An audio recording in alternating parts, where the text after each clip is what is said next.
Good morning. Hi, everyone. Welcome to Rebuild Day 2.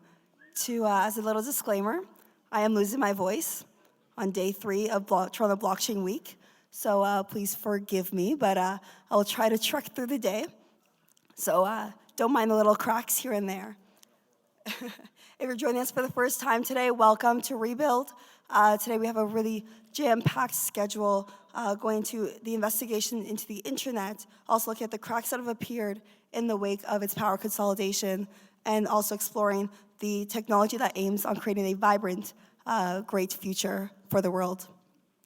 My name is Moad Basir. If you've never met me before, I am an active member of the Toronto blockchain ecosystem.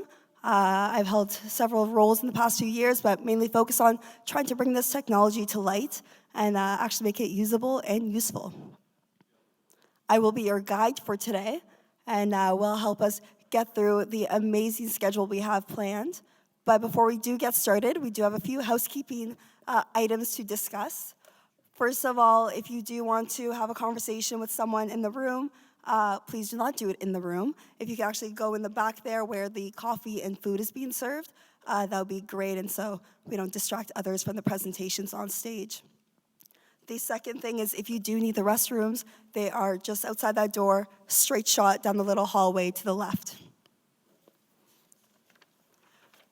So we're already ready to have our first speaker on stage, and I'd like to introduce Taner Mirrlees. Taner is an Associate Professor of Communications and Digital Media Studies in the Faculty of Social Sciences and Humanities at the Ontario Tech University. He's also the Vice President of the Canadian Communication Association. He earned his PhD in Communication and Culture from York University and Ryerson's Joint Program, where he received the Governor General's Award for the highest distinction in graduate scholarship for the doctoral degree. Mirrlees' current research focuses on the links between empire, war, work, extremism, and ICT. A natural fit to kick off our programming for the day with his perspective on digital revolution and its effect on social power, inequality, and more. Welcome, Taner, to the stage.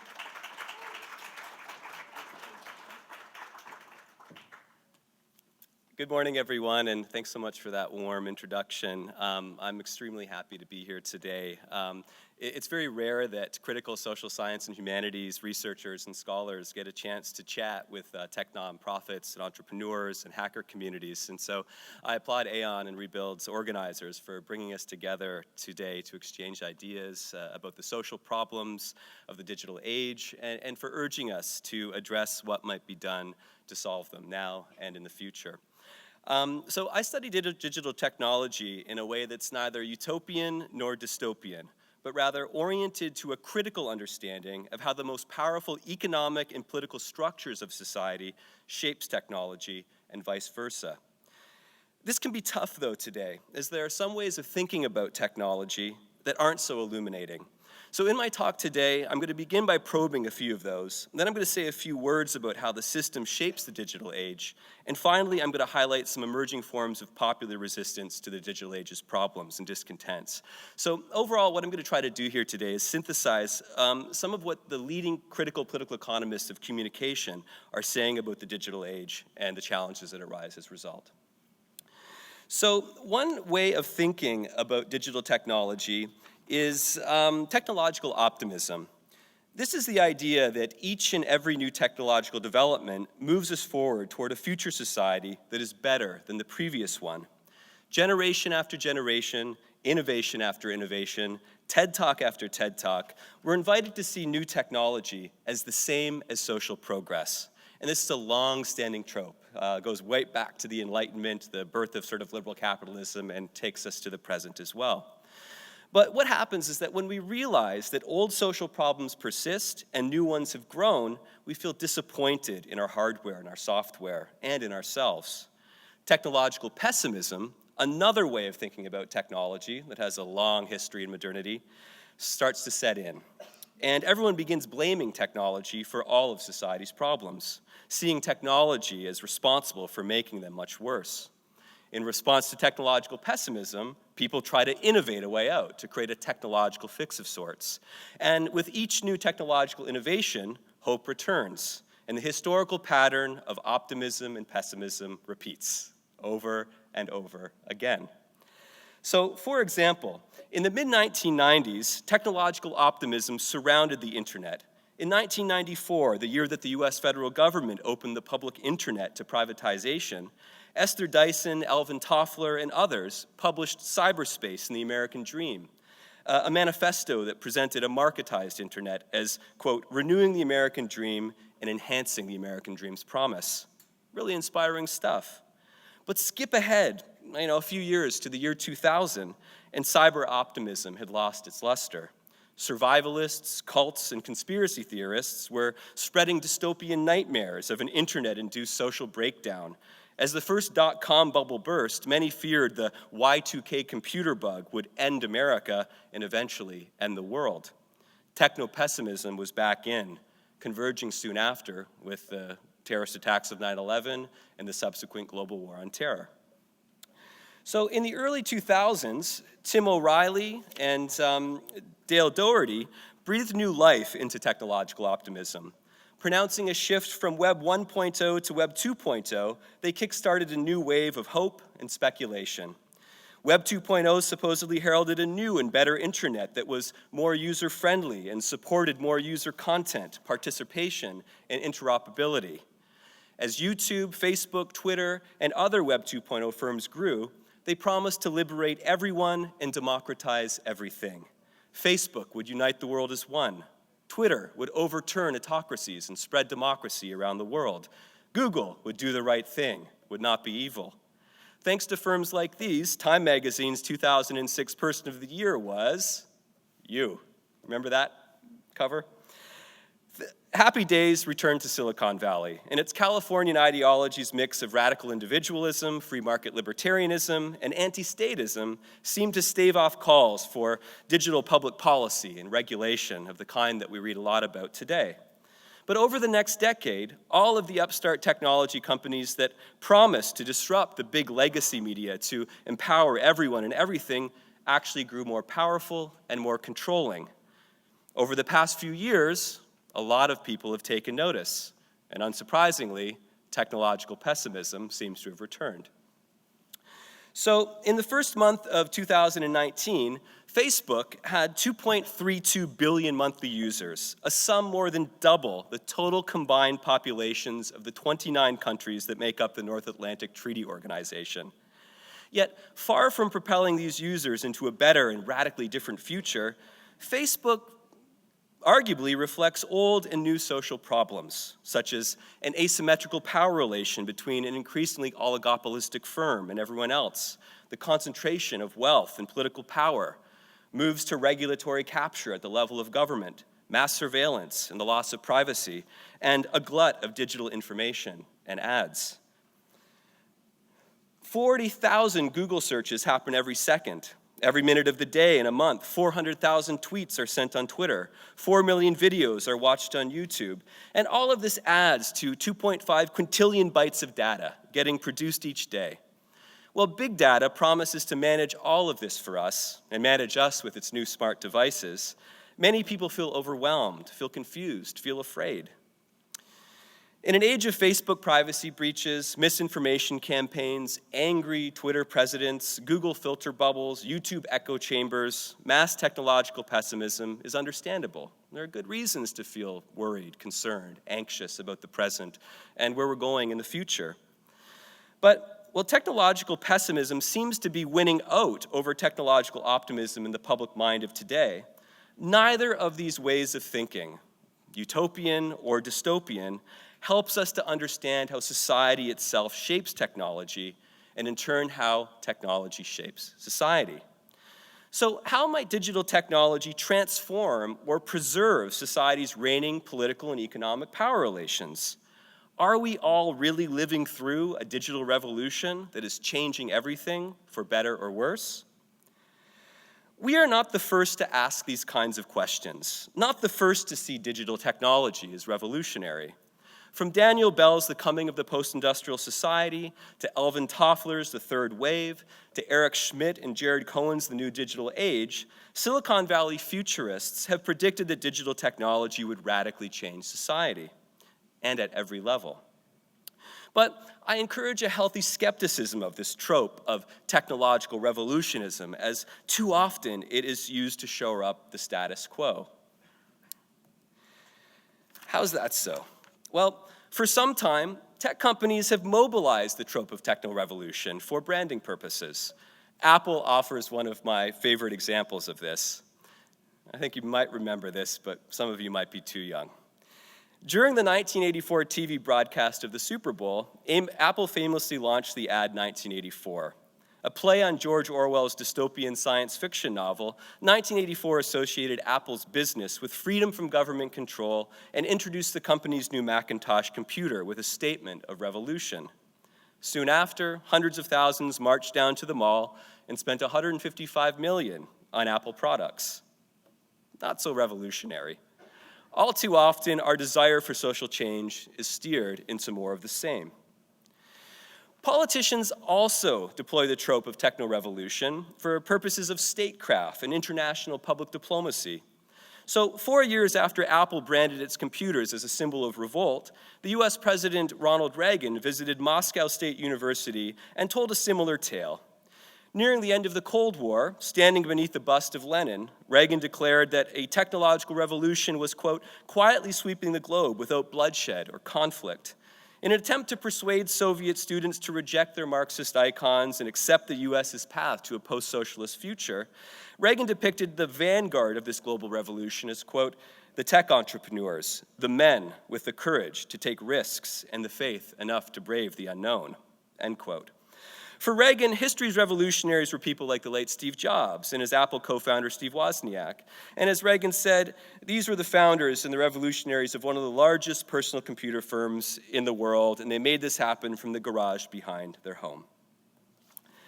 Today, companies and governments continue to represent everything from cordless Apple earbuds to virtual reality to the Internet of Things to artificial intelligence as revolutionary technologies that will radically change everything, as agents and tools that will disrupt the old and let us begin anew. And this takes us all toward a new age, or at least we hope. Now, such ideas of revolutionary change are firmly embedded in mainstream media and shape the public mind. Do a Google search for digital revolution, and in half a second, you'll be presented with millions of headlines declaring, it is here, it is now. Now, captivating as that idea might be, it does not offer us a clear view of what's actually going on, nor does it provide us with knowledge of why so many are being left out of these big changes. For starters, a significant prerequisite to being included in the digital age is access to the internet, computer hardware and software, and digital literacy skills. But none of this is anywhere close to being universally provisioned. At present, only a little over half of the world's population is online. Less than half of the world's households own a personal computer. The divide between the digital haves and have-nots is vast, between and within countries. So even in the United States, the land of tech liberty, nearly 30% of rural Americans, that's 19 million people, lack broadband access. While the United Nations Human Rights Council resolved in 2016 to support human rights on the internet, only a few countries today treat internet access as a citizenship right. Most relegate it to a consumer choice. So each year, big telecom companies like AT&T and Verizon make billions selling internet access as a commodity to those who can afford it. But what about the millions of people who can't afford it? What about the millions of people who are left out? The diffusion, use, and impact of digital technology, far from encompassing humanity as a whole, is unevenly developed and unequally accessible. Not everyone is living the digital revolution. More fundamentally, the notion that this new age is revolutionary is kind of misleading or perhaps an overstatement. So what does revolution mean? Well, historically, a revolution implies a sweeping transformation of society as a whole, something that breaks radically with what came before. Whether fast or slow, violent or peaceful, revolutions happen when a people find the will to overturn the inequitable conditions of an older social order, thereby bringing about the possibility of bringing about and building a different type of society. Think the American Revolution, the French Revolution, the Haitian Revolution, the Russian Revolution. In all of these, the popular will was mobilized, and with help from new technologies. But technologies did not in themselves cause the revolutions. People did. So those who say otherwise subscribe to technological determinism, and that's a reductionist theory of social change that takes technology to be the central agent in society and the cause affecting all of society's greatest transformations. So during the Obama presidency, we might remember, the US State Department, CNN, and Fox News represented American-centered social media as causing popular revolts in states that, unsurprisingly, US military hawks wanted to topple. Iran's 2009 Twitter revolution, Syria's 2011 YouTube revolution. These were one-dimensional explanations for much more complex conditions that produced these uprisings. Of course, technology played a role, but technology did not in itself determine these revolts. Societies are always changing, no doubt. Certainly, some or many of the present society's changes are related to digital technology.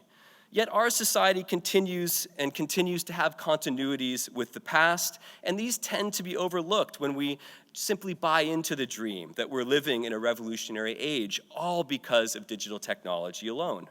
So what's the same? What's the same as what came before? Around the world, companies continue to accumulate profit amid widespread poverty.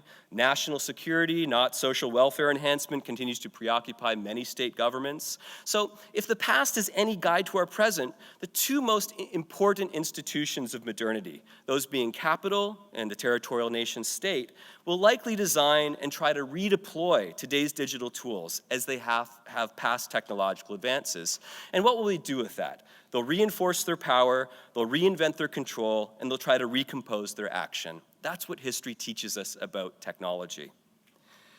Those structures have been around for the past 400 years or so, and they routinely shape technology for their ends. So in that regard, most new technology is not inherently revolutionary, but is part and product of modernity's big political and economic power structures, capital and the nation state. And we have to take those seriously when we're thinking about going beyond the present into a different future, if indeed that's what we want to do. After all, no technology invents itself and wills to radically change the world, although those that are currently developing AI might disagree with me. From smartphones to search algorithms, all technology gets made in society.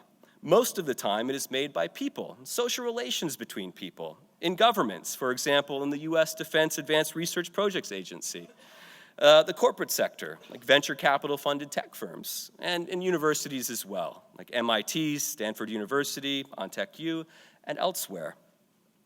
However, the organizations that make technology are themselves shaped by an even larger system-level structure. So for political economists like Robert McChesney, who gave the wonderful keynote yesterday, like Dan Schiller, like Ursula Hughes, like Shoshana Zuboff, like Nick Dyer-Witherford, the system structure that they focus on is the predominant force shaping technology is the big C word, capitalism. And capitalism's logics, from private ownership of the means of production, social division, waged labor, profit, inequality, international expansion, states supporting resident corporations, capital continues to play a very significant role in shaping technology today. And we have to understand that, and that's what political economists of communication try to do. So far from being disrupted or overturned by digital technology in the digital age, capital has been given a firmware update.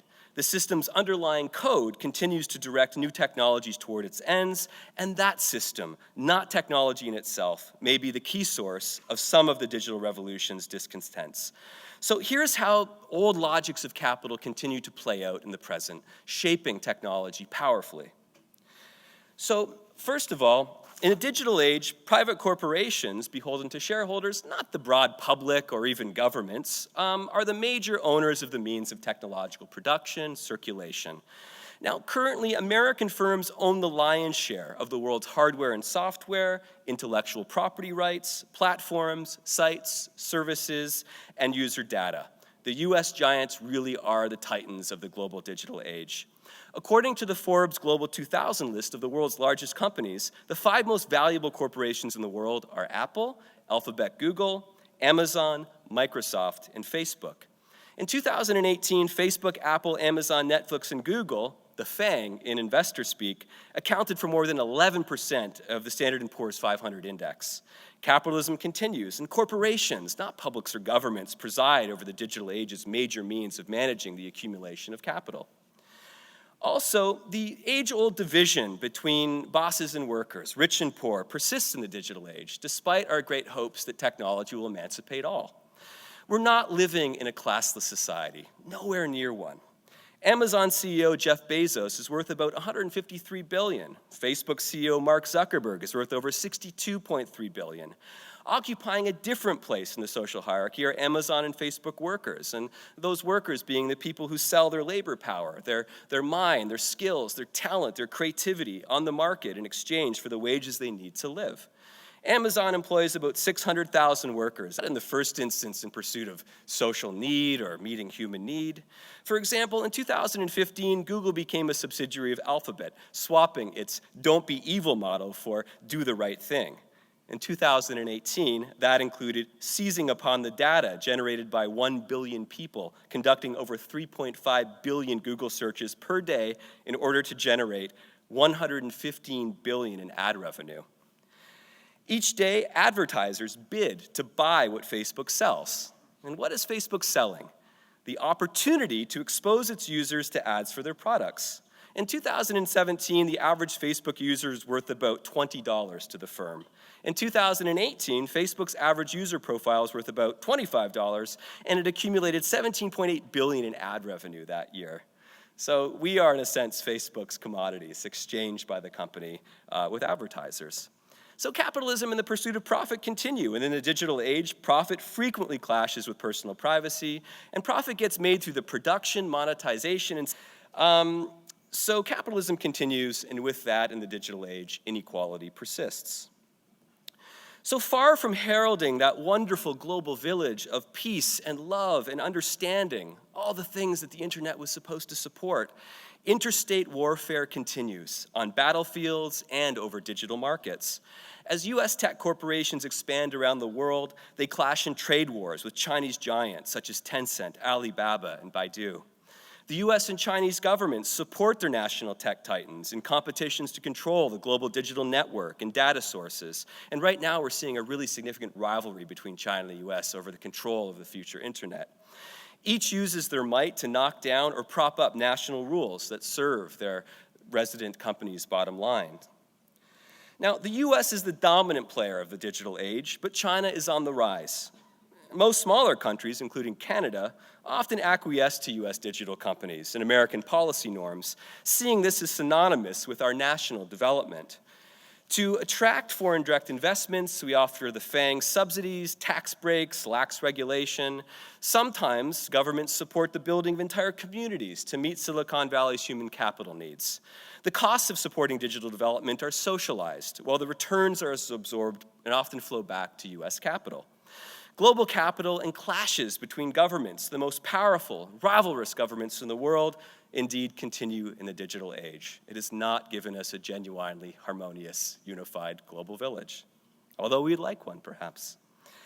Clearly, the internet and personal computers and websites have not radically disrupted the existing system, nor the logics of capital. They continue to be reproduced, shaping digital technology and shaping society.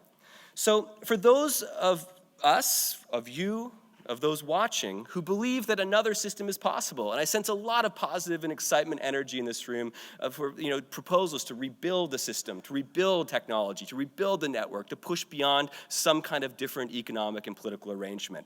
So for those of us who believe another system is possible and want to make it, let's take note. This is a fundamental point. Social reforms and revolutions do not happen only when technology is left to its own devices. They happen when large numbers of people push for change through workplaces, through governments, in the streets, in the networks, and they do this with technology and also by redesigning technology. So that's sort of the ingredients for social change. Currently, many people are doing this, and that gives me hope. So let me conclude my talk with some optimistic examples of human-centric and technological social change experiments. Historically, most tech workers did not see themselves as workers. Recently, though, some have developed a class consciousness, and they are uniting to challenge part-time, poorly paid and precarious forms of work, discrimination and oppression on the job, and the dispossession of their creativity. Some are joining or forming unions, others are creating nonprofits, some are starting cooperatives. Here's a few interesting recent examples. Amazon worker unionization campaigns are rallying people with the slogan, "Make Amazon Pay." Digital journalists are unionizing to demand better pay, job security, and benefits, as well as equity policies and editorial freedom over their content. Google workers have united to demand that their bosses cut their ties to the military-industrial complex and stop creating technologies that support the weapons of war. Facebook users are collectively demanding more control and compensation for the data they produce. Even Instagram members are rabble-rousing these days. As IGM Meme Union Local 69420 declares, memers of the world unite. Outside of the tech industry, popular social movements are challenging and trying to rein in the FANG's power with digital public policy proposals that align with principles of democracy and social justice. Some propose antitrust laws to diminish the growing monopoly powers of the digital giants. Others say that since public subvention gave us the internet, perhaps the internet should be returned to the public as a public utility. Around the world, people are fighting to make internet access genuinely universally accessible, a basic social right for all. Some are also trying to loosen, if not break free, from the FANG's grip on their data by pushing for privacy and data rights. Others are boycotting the FANG and going with smaller players. Instead of messaging with Facebook's WhatsApp, they are using Telegram. They search DuckDuckGo, not Google. Furthermore, people are pressing their governments to get the FANG to pay their fair share of taxes. Now, remember, billions in public subsidies, billions in tax dollars help the FANG to grow. Yet these firms are chronic tax evaders these days. Additionally, media reformers say that the billions that Facebook and Google annually accumulate in online advertising revenue should be taxed, with a portion of those monies going to a public fund for public interest journalism. That might help get us out of the crisis journalism is currently experiencing and help us to create journalism that is democracy and citizen nourishing. So to conclude, digital technology does not itself change the world. People with digital technology, redesigning digital technology, using digital technology do. All of you here today and watching online have an opportunity to redesign and use technology to create an ecologically sustainable and different future in which all are freed from the realm of necessity and where all are empowered to participate in democracy. My hope is that you will rise to this challenge. The system's barriers to a real digital and social revolution are high, but they're not insurmountable. We all have much to learn from the tech workers, engineers, designers, citizens, activists, and educators who are probing the political and economic structures behind the digital age's discontents and pushing us all toward a better future. So let's radically redesign technology and rebuild society at the same time. After all, technology is part and product of society, so our chances for success at changing the former will be greatly increased when we put our minds, hands, and hearts to rebuilding the latter. Good luck in that venture, and thanks very much for getting me here to speak.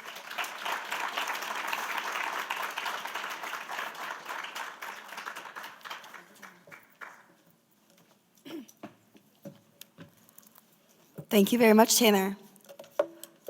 was a really interesting talk, and I think it has a lot to do with what we went through yesterday with some of the conversations on stakeholders, state machines, and also data autonomy, really. So very timely conversation that we're having there, and I think what I got out of it was we can't just let the technology move on its own. We need to be its stewards and actually use it as a great tool for radical change. As we set up the stage for the next conversation, I do want to introduce our guest on stage. We have Albert Lay joining us, and I think he's digitally joining us, so this is quite a technical endeavor we're facing today. But Albert will be joining us on stage, and he's a serial entrepreneur, founder, and CEO of 6 visionary companies between Silicon Valley and Toronto over the past 20 years. Albert started his career as a teenager, launching and selling his first internet company, My Desktop Network. He then went on to launch BubbleShare, which he sold to Disney, and Contagion, a Facebook-funded big data and machine learning-enabled platform that tracked 1 out of every $4 spent on Facebook games. As a 2018 EY Entrepreneur of the Year nominee, or finalist actually, for his leadership of Big Viking Games, Albert has consistently been able to position and build value for his companies and shareholders at the intersection of massive markets and emerging technologies and secular consumer trends. Joining him is Mike Mason, who helps lead the Aon Foundation and has spent much of his career building and distributing mobile games on the Apple and Google Play app stores. I welcome Mike and Albert to the stage.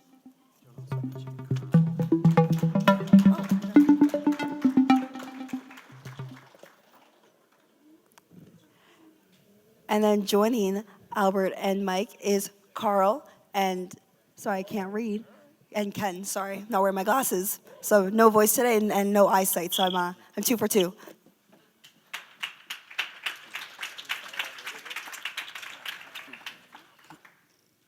Hello, everybody. You can tell we appended the intro to the actual panel that's going to be participating today. I think the most important thing for us to start with, since we had a long introduction for Albert and not necessarily a long introduction for the others, is Carl and Ken, maybe you can tell us, the title of this talk is How Apple and Google Have Monopolized App Distribution. Why are you the, why do you think that you are the person that can speak to this? So my name is Carl. Is it working? Okay, yeah. Serial entrepreneur. I've been in tech for over 20 years, and more recently started a company called VarageShale. It was a classifieds platform for mostly moms, and we obviously went through, you know, the App Store, the Google Play Store, and all that. And later in the game, we basically Facebook decided to start competing with us. And there's obviously a lot of challenges with that given their user base and the network effect they already have. And I think a lot of people misunderstand or don't necessarily understand how important that network effect is and how important that massive user base they have is. And just to add on to that, this is like, VarageShale was not a small operation, right? This is 200 employees or plus in the downtown Toronto area, $50 million in fundraising. Big incumbent comes in and lays waste to a business almost overnight. Yeah, well, I think you know, Facebook coming in forced us to refocus and remain a bit more niche than we initially wanted to. But what's also interesting is the other players in the space, how, so we raised, like you said, like more like 40 million US, something like that. And other players in the space raised up to like $1 billion a B, and they were spending $5 to $10 million a month on Facebook ads to gain traction, right? So they're just spending like maniacs, and then one day Facebook just, you know, they just launched a little thing, and they basically disrupted many, many businesses because of that really unfair advantage they have with distribution. Great. Now, Ken, do you want to tell us why you're a person to be speaking about this? Hi, I'm Ken Cito. I'm currently the CEO and co-founder of Massive Damage in Toronto. My first business venture as an entrepreneur was basically starting one of Toronto's first app development studios called Nloop back. I think me and my brother started about 6 months after the App Store launched. We made some successful apps as well as started shifted over to making mobile games in late 2010. So I've been running at Massive Damage for about just over 8 years now. Our first game was actually one of the first successful location-based games. It was about 6 years before Pokemon Go. And I've since shifted our company from mobile as a primary platform to basically treating mobile as a secondary platform. We're launching games now on Steam as well as consoles first for many reasons. Albert, can you speak to us? Can we hear you okay?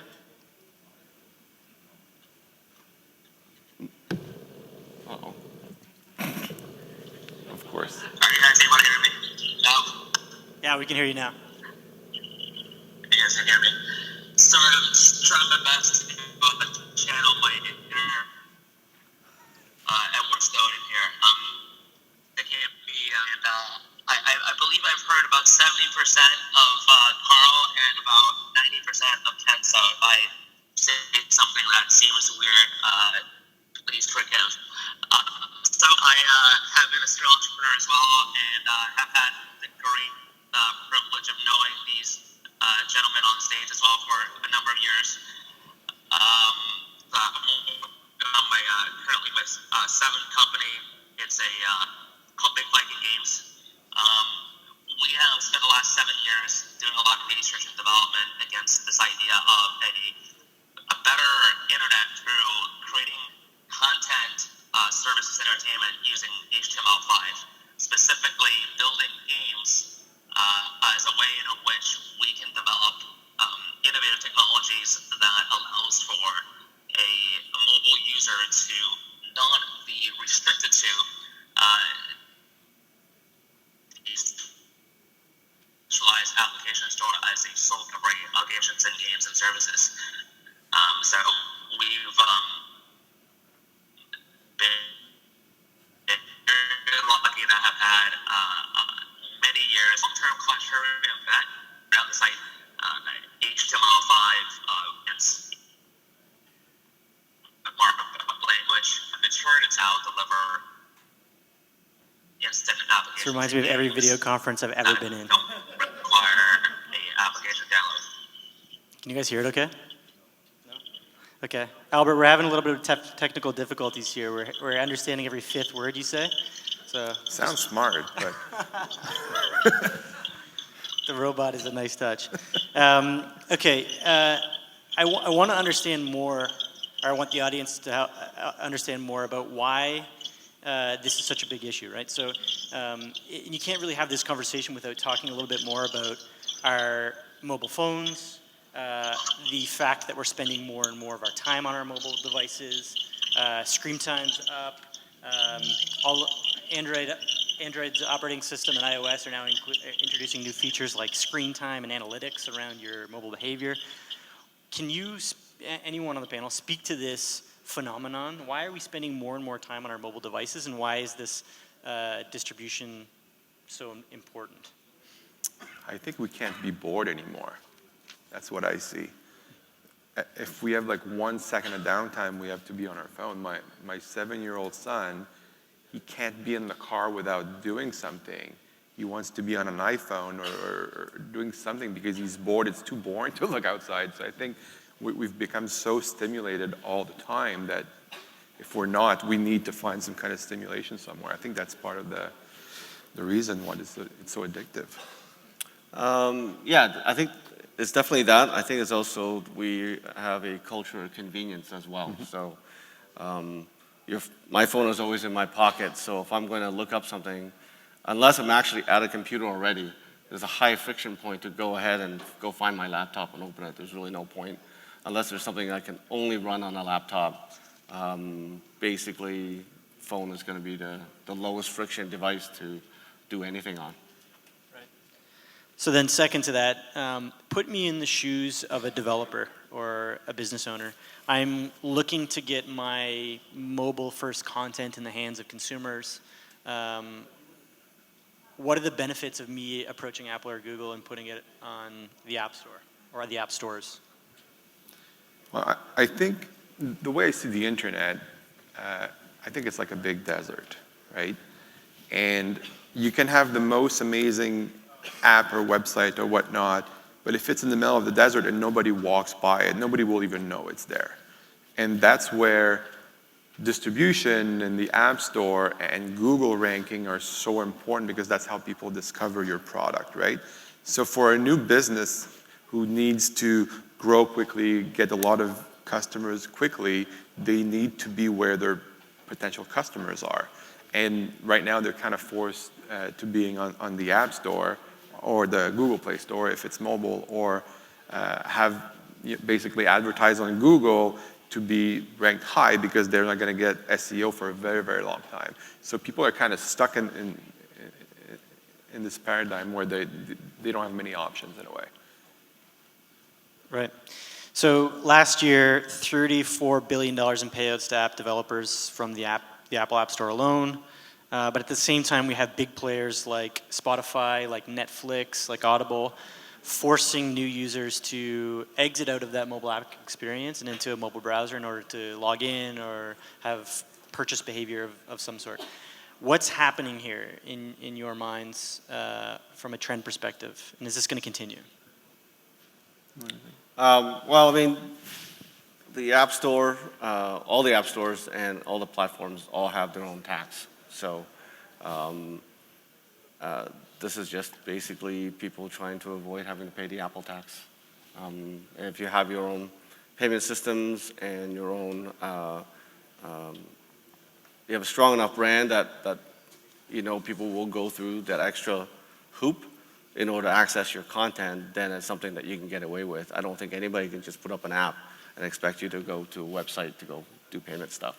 Especially since I think you're not even allowed to say, please go to my website to pay. Like, it has to be like a secret. Yeah, So- yeah. Apple is certainly not helping in that department. Yeah. But at the same time, I think it's important to understand that Apple is giving you a lot of, or Google, giving you a lot of visibility. They're giving you a lot of exposure, and they built this incredible platform, and that's their way to get rewarded for it. And one could argue they're charging you too much or whatnot, but that's free markets, right? But I think the real problem is a bit of the lock-in, where people, like, you don't really have a choice. If you want to succeed, you kind of have to start there. And eventually maybe you can branch off and go in like Steam or consoles like Canon's done. But for like a traditional web/mobile play, you have to be there. Right, and Ken, we talked a little bit about this earlier on. You had mentioned that in the early days of the App Store, it almost felt like a meritocracy, where you created great content and you had access to that distribution by virtue of that great content. But now things, as it's matured, it's changed into a little bit more of a pay-to-play system. Can you break that down for us? Yeah, definitely. I think back in the early days of the App Store, there was quite a few things that were favorable to developers just putting something up. A, there wasn't a glut of apps on the store itself, and B, getting users' attention to your app was a much easier and much cheaper process. When we were running our first game, I think we were paying, I think an aggregate of maybe about 25 cents to 40 cents to get an install, and I think that's about at least 1/20th to 1/50th of how much it actually costs these days. I think somebody mentioned that the average number of apps people install per month is effectively 0. So having an app is like going to somebody and saying, I have a web page these days. Yeah. You have to have something a lot more. Yeah, it was very novel when it came out. Everybody wanted to try all the apps, and now there's like app overload. Yeah. So people are much more selective. Yep. Basically, people are looking for apps when they have an absolute need. They're not shopping for apps just for fun anymore, which that whole thing shifted. Right. And you had also, I mean, we now know that you moved to Steam. Can you talk a little bit about what alternatives exist for mobile app developers and what they should be looking for as an alternative? Yeah, so we've moved the focus off of mobile first, simply because addressing that attention issue, not being able to stand out in this vast amount of games that on the mobile store. One of the best ways to actually get a lot of eyeballs is to have Google or Apple, the editorial team, kind of promote your game. And I think these days it's pretty tough to assume that that's going to happen. You can't build a business strategy around that. You can build what you think is a very good app or a very good game, but ultimately in the end it's still up to somebody on the editorial team to decide whether or not they want to help boost your product. And I think for us, we figured out that it was much easier to capture that audience elsewhere first, basically build up that reputation, build up that brand name, or just build up, basically prove yourself as having a good product, and then once you bring it to mobile, Apple or Google will actually, by default of having seen that you've proven yourself already, are more willing to support you, because they know ahead of time that you're basically validated, that you're going to make their devices look good. Your product is already proven to be good. Right. So I think this is an important one because the theme of this conference, a lot of it has been a lot of talk about, oh, well, there's a good solution to some of these problems, and it involves regulators coming in and putting their foot down. And there's a lot of technologists that are in the room that are saying, oh, maybe there's a technology solution to these problems. So there's two things that are going on right now. One is that there is a major class action lawsuit from a consumer perspective against Apple, claiming that Apple's App Store is a monopoly. And I think the ruling on that happens in June. And at the same time, we have, in a similar vein, we have 6 banks here in Canada. They all have API endpoints that are accessible to fintech developers. And the regulators have essentially said, we need to make sure that there is available forever APIs so that developers can continue to innovate on top of our banking infrastructure. So in the fintech scene, we have regulation against API endpoints. Do you think there is a regulatory solution to some of these problems where regulators come in and start mandating access to lower fees for developers or more access to Facebook API endpoints for you, Carl? What does this future of this look like to you in terms of the solution space? So I think there's a big misconception. People think that, oh, privacy is important and everybody cares about privacy, or this is not fair, or there's a much better technological solution. And at the end of the day, the only thing the consumer really, really cares about, I believe, is free and convenience, right? And for example, I don't think Google as a web search engine will ever be displaced. And that's pretty bold to say that because we saw, MySpace and Facebook, what happened, whatnot. But Google is so good, so convenient, it's everywhere. It's the start page on your browser, you have the Chrome browser, you have the Android phone. It's so embedded around you, it's so convenient to use Google, and there's no real need for there's no pain. People don't feel the pain. And some people might say, well, what about privacy? They sell my information and all that. Well, the proof is people don't care about their privacy because they use Google, they use Facebook. Even though they keep hearing all these stories, they don't care, because if they cared, they would actually stop, because convenience and simplicity and being where all your friends are takes over anything. So for us at Verashell, we had a product where we were mainly targeting moms who care a lot about their safety. They don't like using Kijiji or Craigslist or whatnot because it's kind of creepy and whatnot. So we put a lot of emphasis on that, on the safety aspect of things, which was great. It was I think it was a great selling point. But at the end of the day, what we learned is that if they want to sell something and it doesn't sell on garage sale for whatever reason, they will actually go to Craigslist. Even though they might get murdered, if they can sell their $20 thing, they'll take that chance because people don't think it can happen to them. So everybody will tell you, yes, I care about safety and privacy, of course, but at the end of the day, that's not how the consumer behaves. So I think even if all the regulations and all that change in a way to benefit other companies, the consumer will always go towards what's easiest and what they're used to by default. Carl makes a good point now, actually. Initially, he picked an audience that, and he picked a solution to suit that audience. And I think that's something that I feel like a lot of young entrepreneurs don't think about. They always try to, it's ambitious to go out there and try to build a product for everybody. But that's also probably the highest risk of absolute failure. If you don't have an audience in mind, it's going to be very hard to reach the generic broad audience where they've already been served by the large companies like Google and Facebook. You definitely want to pick a niche, I think, to start with anything. And I think because this is a crypto conference, I think it's a lot of technology people who think like, oh, we're going to build better tech and it's just going to be better and more private and it's just going to be more freedom. But at the end of the day, again, people go towards what's easy.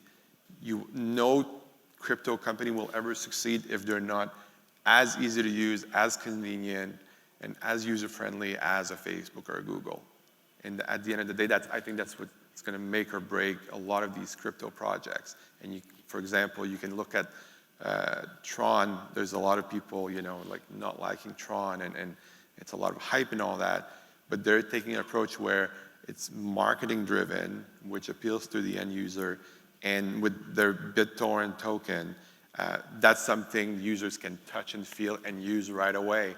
And that actually, even though everybody in crypto thinks that they're crazy, that might actually be the best way to gain adoption, is just to go where the user already is.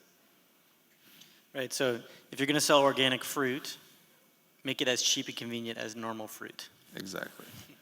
Awesome. I think that wraps up for me for questions, but I'd like to open up the floor to questions if there is any in the audience. I think someone has a mic, they can pass it around. Any questions from the audience?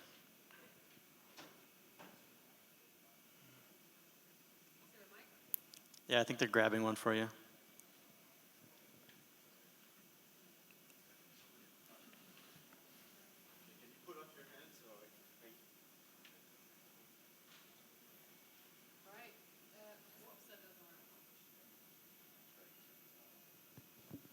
Let's see if that works. Yeah, that works. All right, so if I get the big picture right, all these companies, the FANG, they're making money out of the fact that they got our information that we gave to them for free and then aggregate all the information together. That's what they're making money on, correct? Is that a good premise to start with? I think they're making money not because of your information, but they're making money because they have the audience that's locked in.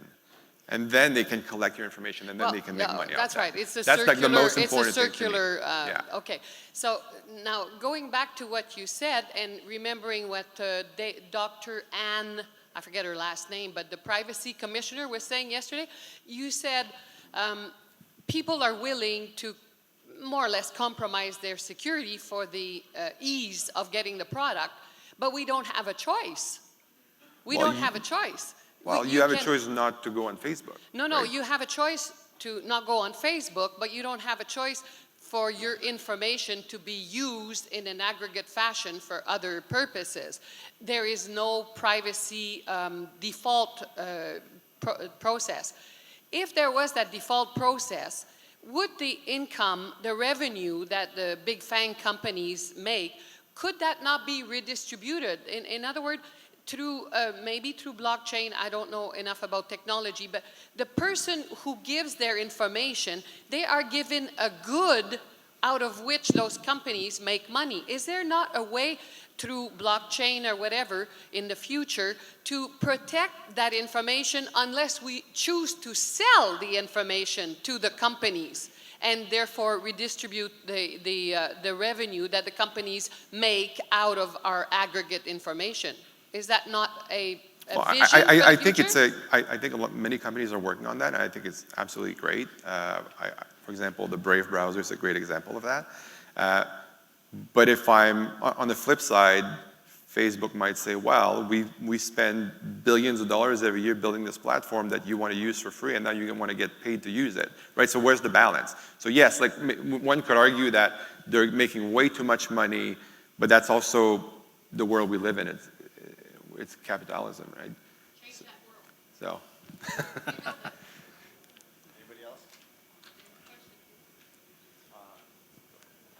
One more question here on the right. But to succeed at that, like unless there's like major pressure on a Facebook, for example, I don't see them changing their ways unless there's governments really pressuring or a really strong competitor coming and doing it and really winning at the eyeball game. So that's what needs to happen.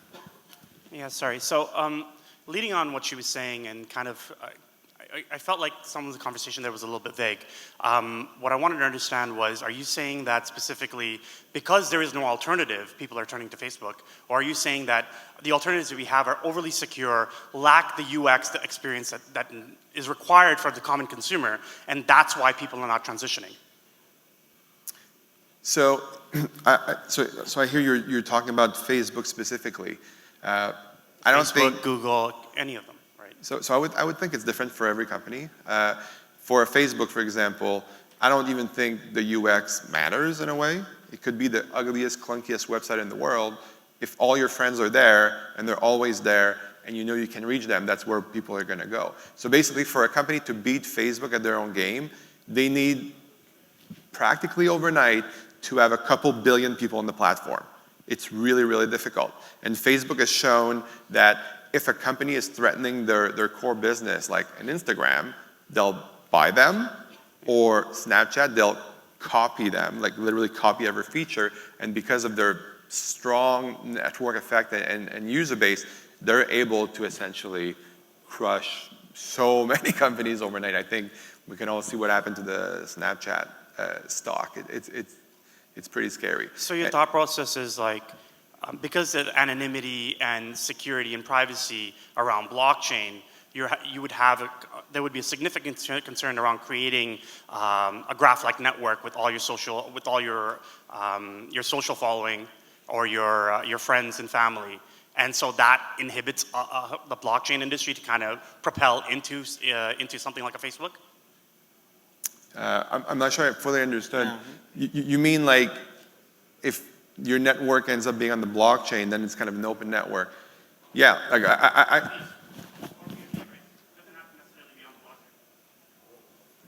But I don't think that the general public doesn't really care about the technology stack. They're just going to go where their friends are. And regarding privacy, like Carl said, if all your friends are there and they are clicking on the ads that help them buy the, whatever they've been targeted for, that whole loop is working, and it's not going to change until people actually actively stop purchasing stuff that's being shown to them, which is obviously not going to happen. At the end of the day, I think to compete in the market, you need to solve a problem, a pain point that people really feel. And I think it's a misconception to think that people really feel that the privacy aspect of Facebook or Google or whatever is a real pain point. Because, yeah, you hear all these stories and all that, and people protest and delete Facebook and this and that. But if you actually look at, the growth, the user growth of Facebook and revenue growth and all that, it does not really show in their numbers. So yes, there's blips on the radar, but at the end of the day, people don't care enough. Great, we're out of time. I thank you all for coming in and joining us on stage. If you have any more questions for these guys, feel free to approach them after this panel. Albert might need help here.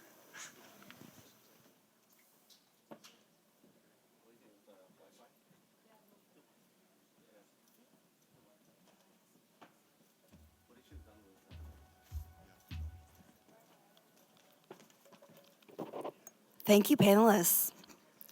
That was a great conversation on really, in the end, no matter what you build, if people won't use it, it really doesn't matter. So let's try to build things that actually solve a problem, and our friends will go there too, so we can join them. So before I start introducing the next panel, I do want to ask the audience, who here has actually participated in an ICO? Awesome, wow, great crowd.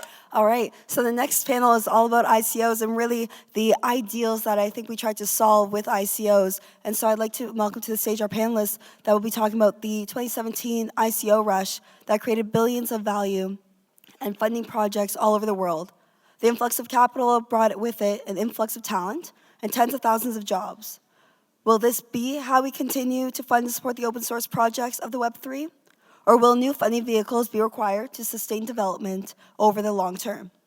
These are all really important questions. I hope they will be answered in this next panel. On it, we have a diverse set of perspectives that from investors to builders. So I'd like us all to put a warm welcome together for our panelists.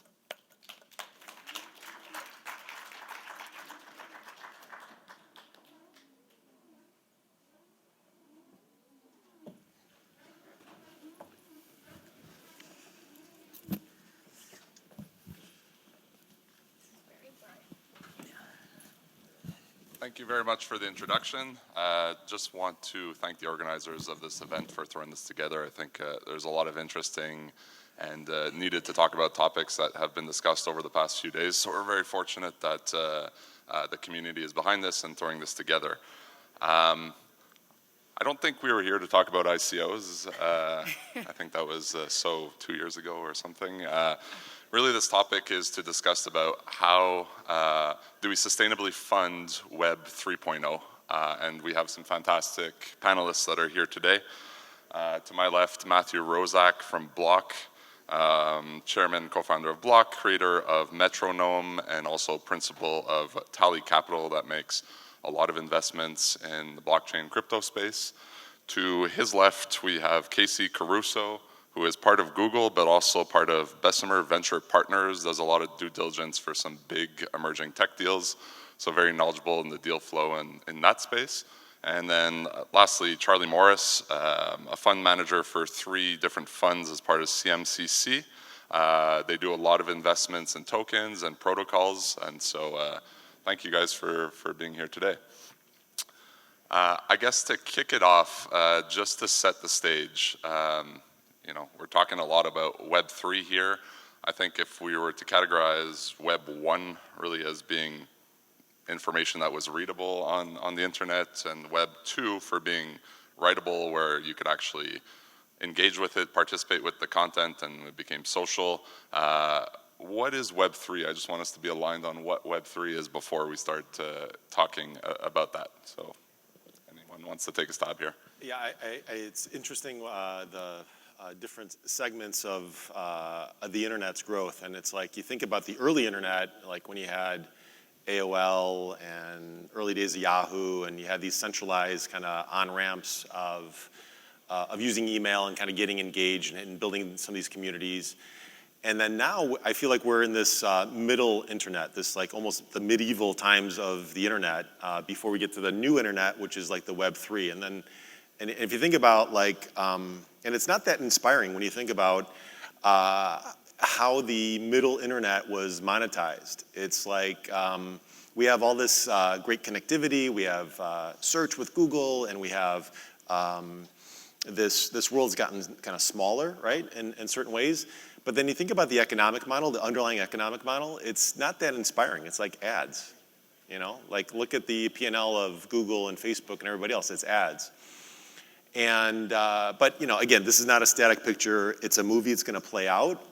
And hopefully like the economic models won't be just like clicking or avoiding ads or those things. Because I think, much like the model for this current state of the internet, a lot of those ads, a lot of that funding, a lot of that market cap will fund innovations in the Web 3 sense. And in many ways, it'll get funded by, I guess how we try to avoid this topic of ICOs and tokenizations and token financing. that if some of the bigger incumbents don't do it, communities and other financing will afford to realize the Web3.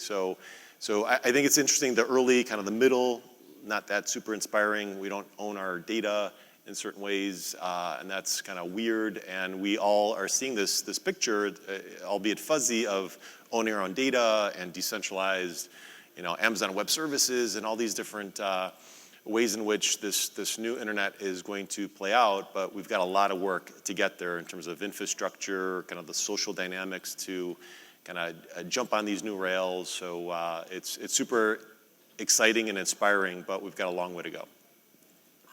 I'll add to that. So I totally agree. I think that the way I think about it is in 2009, the space started with wanting to decentralize the monetary system. And that's basically just Bitcoin.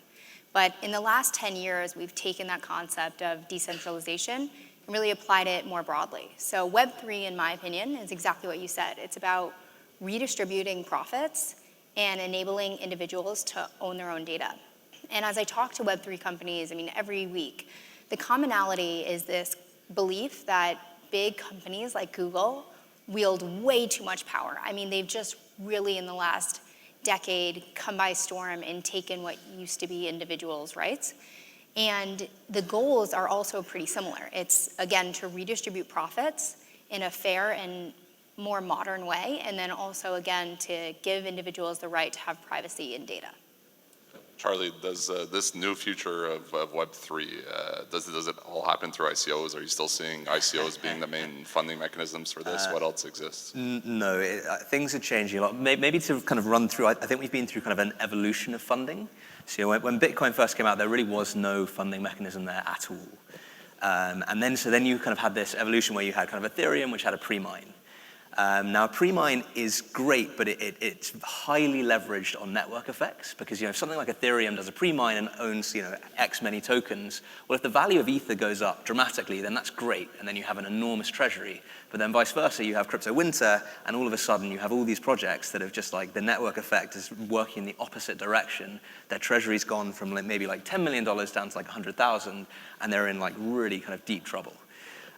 So we've started seeing kind of iterations on this. So you had Zcash pioneered basically kind of block rewards, which is where every block reward, a small amount of the block reward is being paid out to the Zcash Foundation and to the developers. And I think that was kind of a really interesting evolution. But it's interesting, Ethereum, the Ethereum community have been talking about doing that as well, and there's been a lot of backlash against kind of changing their governance structure, and people are unhappy with that. And so then I think there are kind of two other things that people are talking about or ways people are looking at it. So one is you have potentially some kind of private arm of the company and then also a public arm, so maybe they're almost like a Red Hat model. But there are definitely, I think, governance issues there, challenges with incentivization between token holders and equity holders. And then another more recent thing that I think is really fascinating is around DAOs. So Moloch DAO has recently kind of come out, and again, there are challenges with things like that in terms of, who is it that's going to be contributing, who are making decisions, but in the longer run, maybe that's a way to kind of sustainably fund things.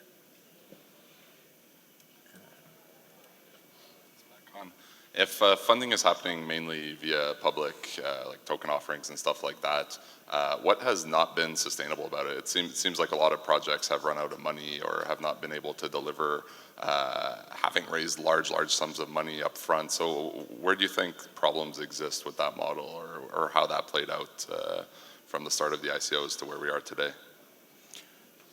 A lot of people think, there's a lot of garbage in ICOs and a lot of people trying to jump on the train to take advantage of it. But I think generally, certainly over the recent past, Darwin has entered the room, right? And so pressure testing treasuries, pressure testing projects, code, advancement of the white paper, all these things have come to light. And it's now kind of coming out of this crypto winter. It's easier to distinguish the who's who. But generally, funding mechanisms for these projects, sometimes the most audacious, obscure project, it needs that kind of a speculative risk-taking dynamic. And so token funding, forget ICOs or IEOs or anything else, but token funding is a critical piece. The speculation is a critical piece to finance innovation.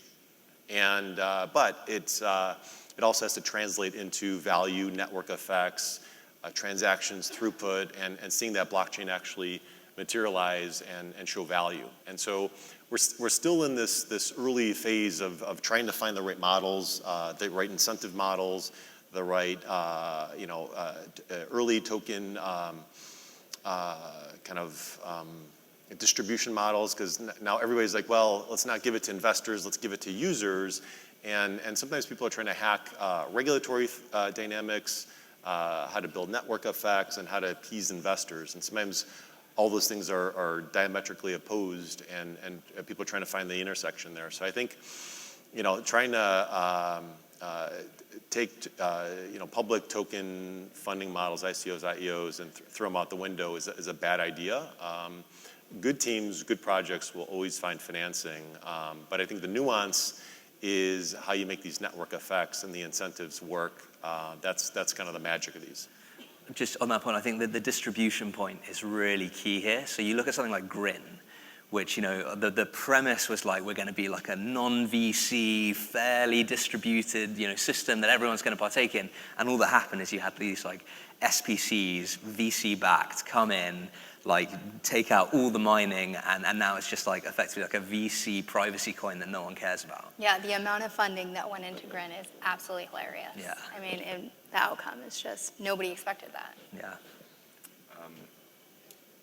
So then when there is public funding and the VCs come in, is there a difference in the incentives on both sides? How do these two work together when you have a majority of the project that's publicly owned and then you have private capital that's trying to get in?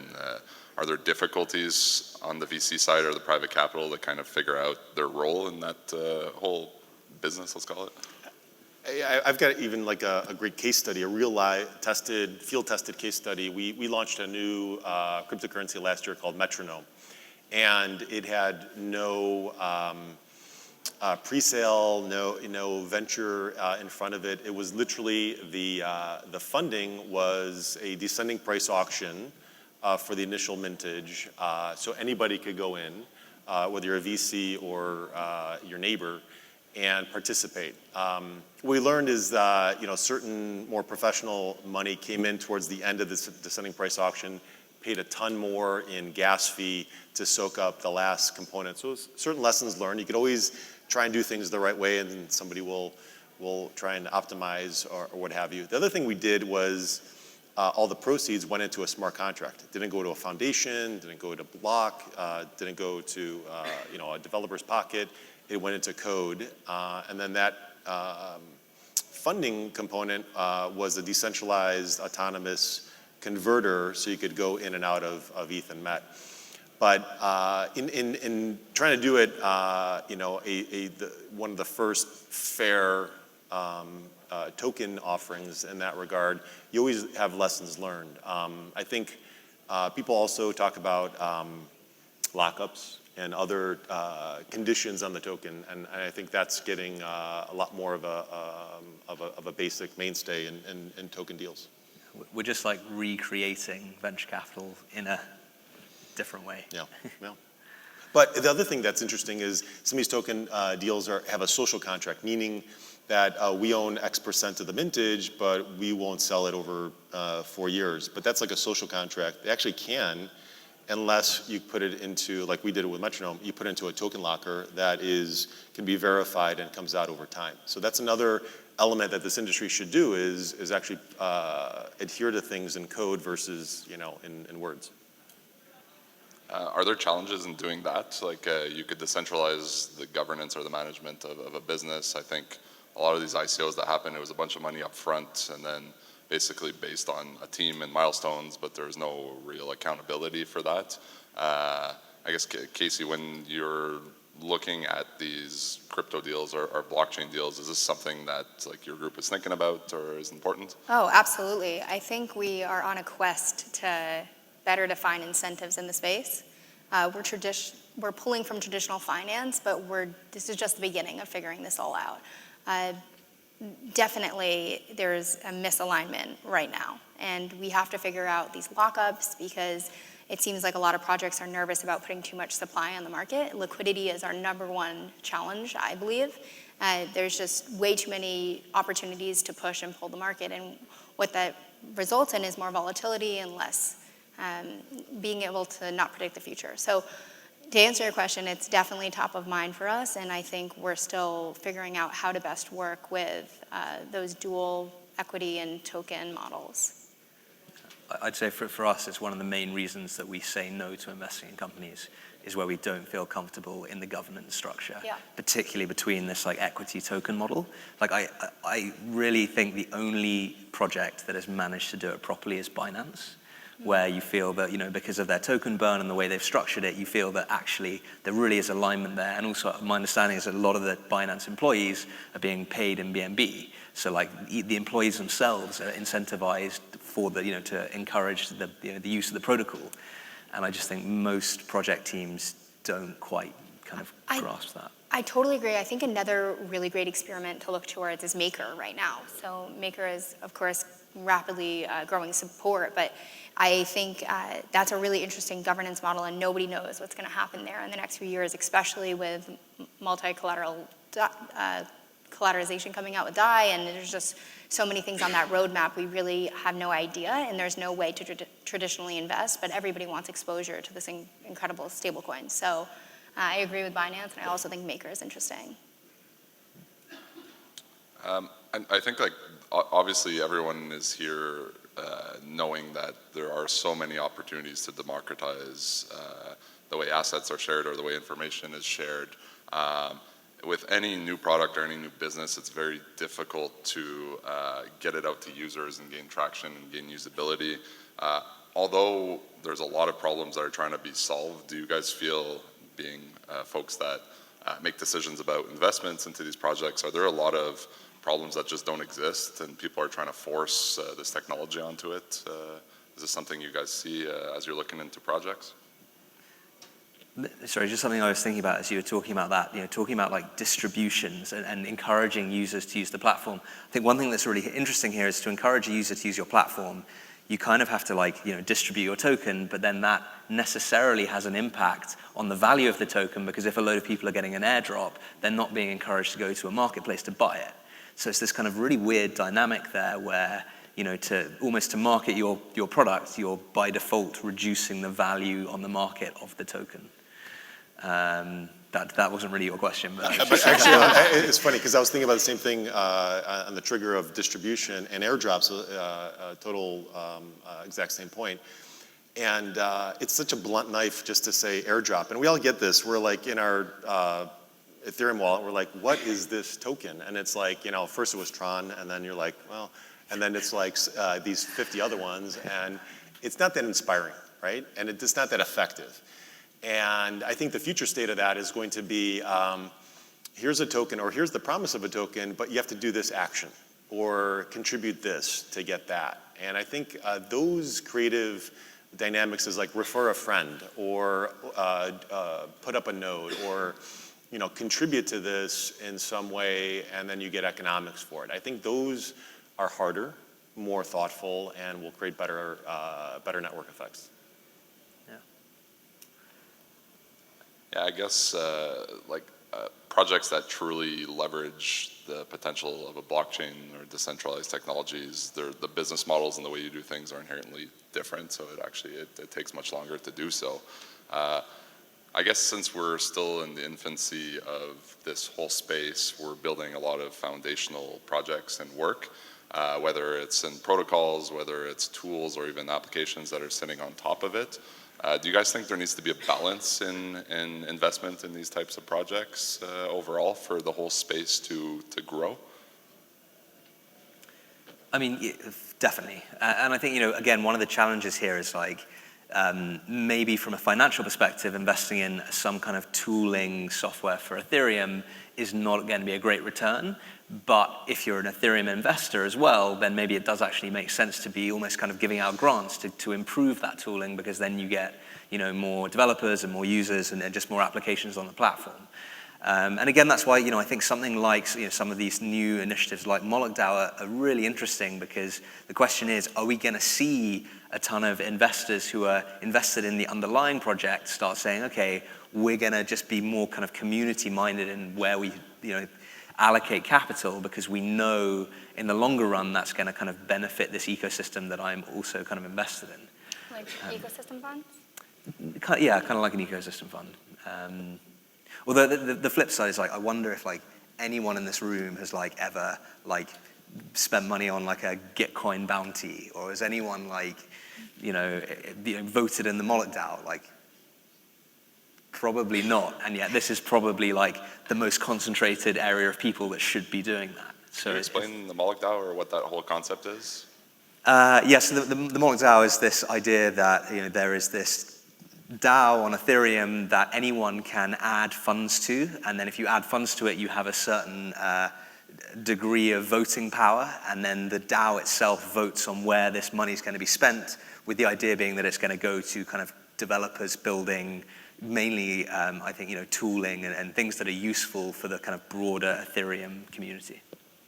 And it's a cool concept, because then you wind up, we were talking about this a little bit before, is this evergreen fund, because if some of these tokens do become these trillion-dollar layers, you have no end to the reservoir of capital to fund the tooling and do a lot of the other community stuff. So that makes a lot of sense. So I guess back to treasury management in projects, as it seems it's been one of the big reasons why, I guess, in crypto winter, a lot of projects have lost the capital and haven't been able to fund themselves. As investors, do you, into these projects, do you require them to manage their treasury a certain way, or are there specific standards to do so, crypto versus fiat versus whatever? What does that whole space look like, or what should it look like? So it's really tough, and the thing that's really sad is that you have some teams. So prime example, like Melonport, they raised money in early 2017. They immediately cashed out into US dollars because they said, look, we just need $2 million and we've got that, now we can build it out. And if they'd actually kept it in Ether, they probably would have been sitting on like 100 million by the end of the year. But they didn't do that. And so were they wrong to do that? Like, no, like they were being very thoughtful. And then you have other teams who basically didn't really think about it and ended up with enormous treasuries and are now kind of funded for decades. So, my view is, should software developer teams be hedge fund managers as well? Like, definitely not. Yeah. Like, I really don't think they should be doing that. Has it gone well for some projects? Like, it has. Has it gone badly for some projects? It's gone really badly for some. I don't know what you guys... I agree. I am of a fan of getting to fiat. I think that's really important, and, we see what happened, right? The Bitcoin started to crash, investors put pressure on companies to get to fiat, and it crashed the market harder, and I think that we should be working on off-ramps to make that process a little bit more fluid. But I agree, I don't think that these projects should have to manage a fund as well. That's not what they're here to do. Yeah, I mean, it really sucks when the market goes down 90%. Any treasury management, any like whatever is gonna get blown. And so that's tough. I do, if I go back to before, and I've seen 4 crypto winters, the discipline of buying, holding, keeping, and living on crypto over the long arc, I still think makes the most sense, although you get pressure tested along the way, and again, it gets sucky along the way. But the opportunity of riding through that is enormous, and we'll create these mini evergreen funds depending on where it's at. But it's tough because it's like every token sale, the next day people are calling, oh, do you need help with treasury management? Do you need help with market making and all this kind of stuff? And a lot of it's just nonsense, especially when the market goes down 90%. So I think there's got to be a balance, a risk-adjusted balance, and not saying live by the sword, die by the sword, but there's got to be a little bit of that dynamism that you get exposure to both. Awesome. Just because we're getting a bit lower on time, I will pause the questions from my side, but there's any last points any of you want to make. I know Casey has an awesome paper or post that you wrote. I don't know if you want to just shout that one out.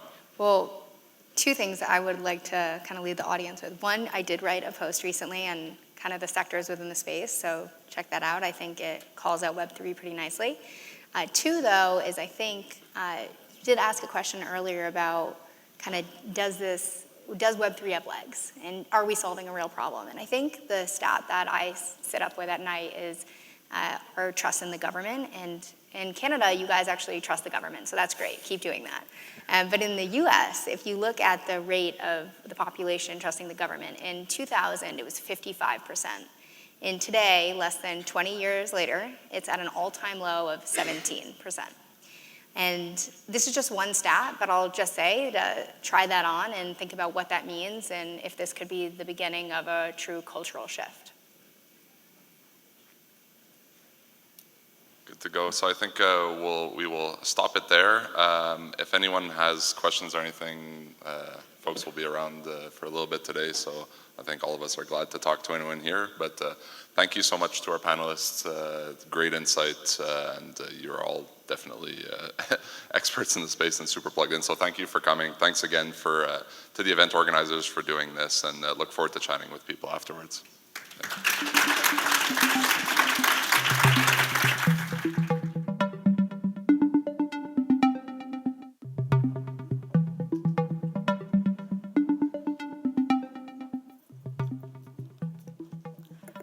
Thank you.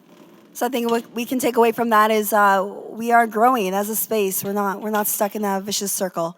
The evolutions of our financing is something to definitely look forward to. Next up, I am absolutely pleased to invite our next speaker, Kesem Frank, who's the co-founder of Aon and Mavennet. He's a tech strategy expert specializing in blockchain-powered enterprise architecture. Following a leadership position at Deloitte's blockchain practice, Kesem co-founded Nuco, one of the earliest enterprise blockchain platforms, and he is a founding member of the Enterprise Ethereum Alliance. In his capacity as Chief Operating Officer, Kesem led multiple projects positioning blockchain at the core of future business platforms for Fortune 1000 companies. His experience and time in company building in this space makes his perspective on this next topic very relevant. I'm personally very excited for Welcome to walk us through where the famous technology hype cycle we currently find ourselves in and what it means for people building the foundation of a new internet.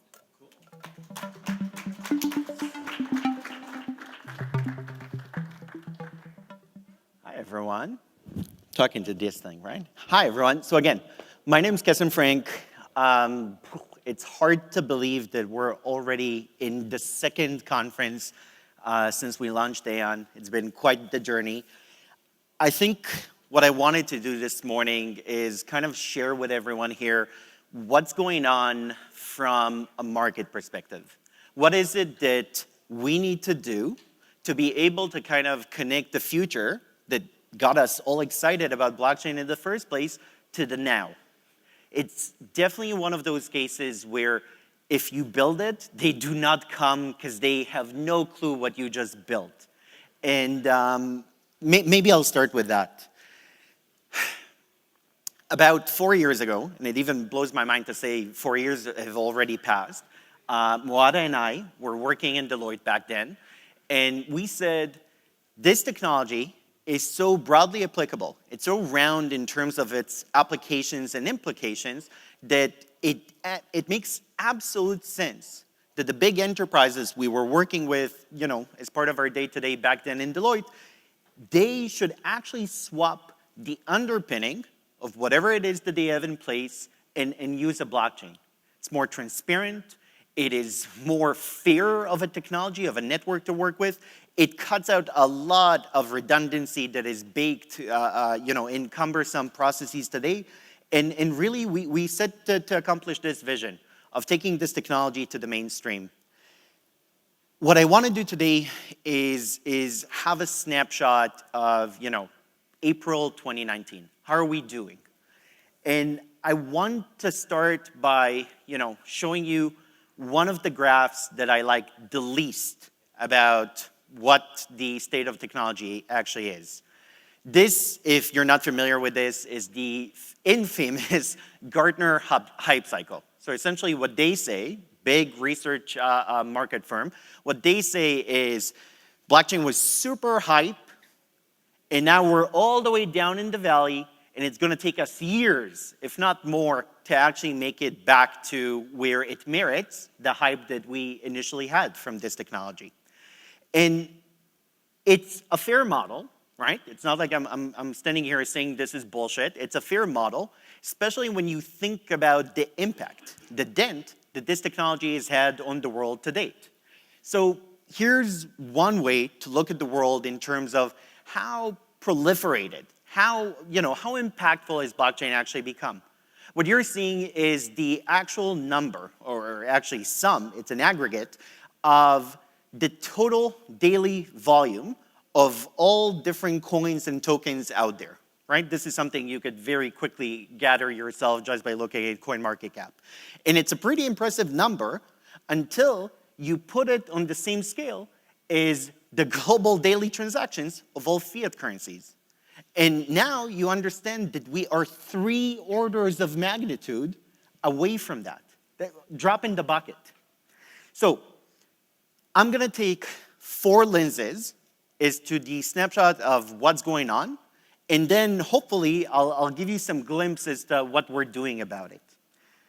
I want to start with enterprise. You know, Wada kind of get the introduction, and it's true. I was a technology strategy consultant with Deloitte. I come from the enterprise space, so I want to start there. What you're seeing on the screen is a very typical blockchain architecture that is aimed to solve as to how you set up a permissioned blockchain between different institutions that are trying to create a DLT between them that is driven by consensus, and I can go on and on and on and on about what it is. And the reason I suspect that none of you could read any of it is because it's freaking complex. It's really hard to do one of those things, and to do them right is even more hard. What we're finding is that not a lot of institutions are actually taking the plunge and saying, you know what? Bring on this crazy complexity that has never been proven, not really, not in production, and sign us up. Let's do this, right? When you measure, and you should, when you ask, why is it that not a lot of blockchain type projects have made it to production in the context of big enterprises, this is kind of the reason. Because we made it very hard to adopt. What we're finding is that it makes a lot more sense to abstract away the blockchain, to essentially make it not a requirement for you to be running your own chain, if you will, and actually facilitate just the value first. If you take a value first approach, and you could put it in terms that any layman could understand, you stand a much better chance at actually increasing adoption of this technology. So very quickly, I want to tell you about one of these products that is already live, right? You could go check it out, and I think this is mavenstamp.com, that is exactly that. How do we take the value of the blockchain and we go value first? When you think about what the blockchain is good for, I would say that from my experience, when I sit with one of these mature organizations, take your pick, a bank, government, healthcare, insurance, whatever it is, and they say, we think we need a blockchain, 60% of the time, they don't. 60% of the time, what they actually need is the immutability aspect of the blockchain. Why? Because if you could have that immutability aspect, that you could create trusted data points, and that's a big deal. It turns out that the relation between any owner and data could be summarized very quickly. We asked 3 questions. Who is the owner of the data? Can you tell me at what time the data was produced, or what was the state of the data in any specific time? And could you actually tell me that the data as represented is authentic? No one has modified it besides the person that owns it. We traditionally would solve for a problem like that with a really complex blockchain architecture at the back end. Today, we take a very, very different approach. We take the data, including of the ownership, including of the timestamp associated with it, and we hash it and onboard it onto a blockchain. I kind of didn't want to name the blockchain, but maybe you could take a guess which one. And what happens essentially is you create an inverse correlation between, and this is kind of counterintuitive, the less technical control you actually have over the infrastructure where the data is stored, the more improvement you see about the trustworthiness of the data itself. So actually, by taking data that is super proprietary and sensitive, leaving it where it lies, just taking a hash of it, putting it on a blockchain, you could actually improve the ability of anyone, any stakeholder external to the organization to trust that state of the data. Second perspective, broad market. What is it that people are doing out there and where do we get involved? So for the past year, I've had the privilege of running Bicameral Ventures. I think my partner Alex is somewhere in the audience. What we do is essentially trying to take a proactive approach as to how this industry, how this market is going to be built. And here's kind of how we look at the world. We pretty much take opportunities that are adopting the blockchain natively, and we say, we're gonna plot you against two axes. We're gonna plot you against the complexity, meaning what is it that needs to be real for your business to be valid, and we're gonna plot you across time to maturity. And time to maturity is not when the business goes live, the time to maturity is about when is it that we think that your value proposition is likely to tip a whole market, to change how we do things. And this is applicable to everything from how we think of data ownership paradigms, how we think of communication with large organizations, between consumers themselves and businesses. And when you think about it, it's a hard problem to solve. These two pyramids kind of represent how dApps, decentralized applications, so these applications that are using a native blockchain underpinning, how they have been built today, which is honestly not the best user experience. It's not the nicest to use a dApp today. I don't know if you guys were here for yesterday's panel, but the fact that I need to explain my mom how to, put money into MetaMask is a problem. It's really hard to create an app when you're trying to bootstrap it without a very, very robust ecosystem at the back end. The other pyramid, the full one, is pretty much the bicameral version. How do you create a better user experience that actually sits on top of a very mature stack of technology? And to do that, we deploy investments across the entire stack, all the way down to the infrastructure and all the way up to the user-facing applications. We have deployed capital now in 7 companies across all the entire stack. And this is important. This is how we actually build a sustainable and pleasant environment where people actually want to use this stuff. Third lens, infrastructure. So if you were here last year, at the Design Exchange in the last AN conference, or even if you follow this project at all, you should be familiar with this diagram. This diagram charts a very, I would say, blue sky kind of vision where everything is interconnected and we use decentralized rails to actually transfer data back and forth between different platforms. The closest implementation to that we have today is probably the bridge that is now ongoing with the Mavennet bridge. What it allows you is essentially to swap the underpinnings of any token that was created on an ERC20 contract and move it over to AON. And this is important because I think my biggest learning over the last 2 years is that interoperability is not just a technical problem. It's not about how do we solve for the mechanics of how this works. It's a lot more around, can we actually improve the perception of the importance of this throughout the entire community? And I want to give you one example.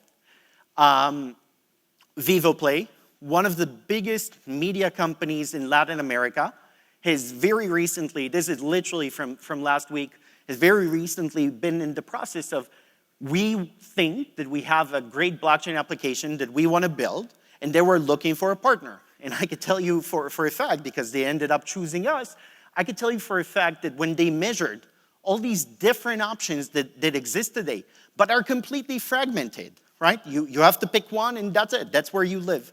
They ended up picking us, not because we could connect everything in the world tomorrow, they ended up picking us because our vision will eventually get them there. So this is a very interesting project. Unfortunately, I can't give a lot of details. It's literally just been signed these days, but expect a lot of interesting things to come from this VivoPlay cooperation. The last lens that I want to talk about, and then I would like to actually invite someone to the stage, is what works today, what's real today. A lot of this is more future-facing when enterprises run blockchains and our companies are changing the world in terms of how they do business. I want to talk about the stuff that works. And the stuff that works is, that tiny sliver of money, right? Cryptocurrencies that are being used today in the world. The question that needs to be asked in my mind is, why is that sliver not bigger? Why have we not achieved more of a footprint in almost 10 years, or actually more than 10 years now, than 1,000 of the market? I would argue that a big portion of it is because the way we created cryptocurrencies is inherently unstable. And I'll tell you what I mean. Today, when I compare side by side a fiat currency, US dollar, Canadian dollar, euro, with a cryptocurrency, Aeon, Ethereum, Bitcoin, it's very, very hard to explain, again, to a layman, why they should trust this completely headless design that essentially is completely susceptible to what speculants are doing and is very, very, very unstable in terms of its valuation. Is Bitcoin 3 grand or 20 grand or anywhere in between? Or is it going back to $10? Nobody knows, and people argue that all the time. With the dollar, I kind of get it. A dollar is a dollar, and I have the ability to take it pretty much, if it's a US dollar, pretty much anywhere in the world, and probably the person is going to say, yeah, sure, give me your dollar. I'll render a good or a service. So I encourage you to look at those two big buckets, the two first buckets, the stability and the usability. And my belief is that those are big portions as to why we don't see a wider adoption rate of cryptocurrencies today. When you think about what we could do better is actually onboarding the best of both worlds. Can we actually create a product that allows us to take the usability and stability of the fiat world, but put it on a blockchain rail that allows all the benefits of mobility, of immutability, of being able to move it around the world for frictions of a stint with instantaneous reconciliation. And we think this is a winner. We think this is a very big milestone towards what needs to happen for wider adoption to actually happen with the mainstream. I want to finish this portion of today's talk with just my final thought of the matter of the snapshot of the market. Gartner would have us believe that the future looks like this. So we're all the way in the pit of despair, and we're looking at a decade at least of super gradual, slow process of how we're going to ever become meaningful as a technology.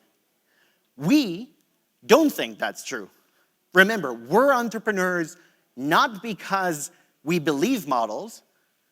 Somebody says the world looks like that, and we say, okay.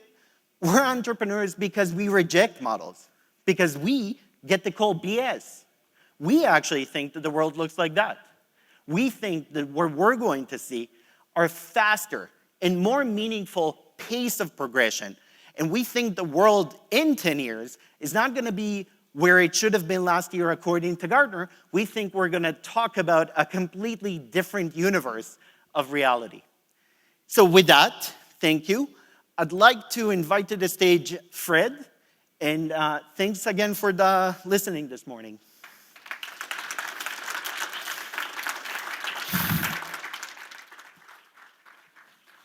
Thank you, Kasim. That was a great presentation. And we're quickly going to explain a bit more of what QCAD actually is. But I wanted to first make a presentation of the very first QCAD t-shirt made with a joint venture between MavenNet and 3IQ Stable Corp. So there's the very first t-shirt. Congratulations.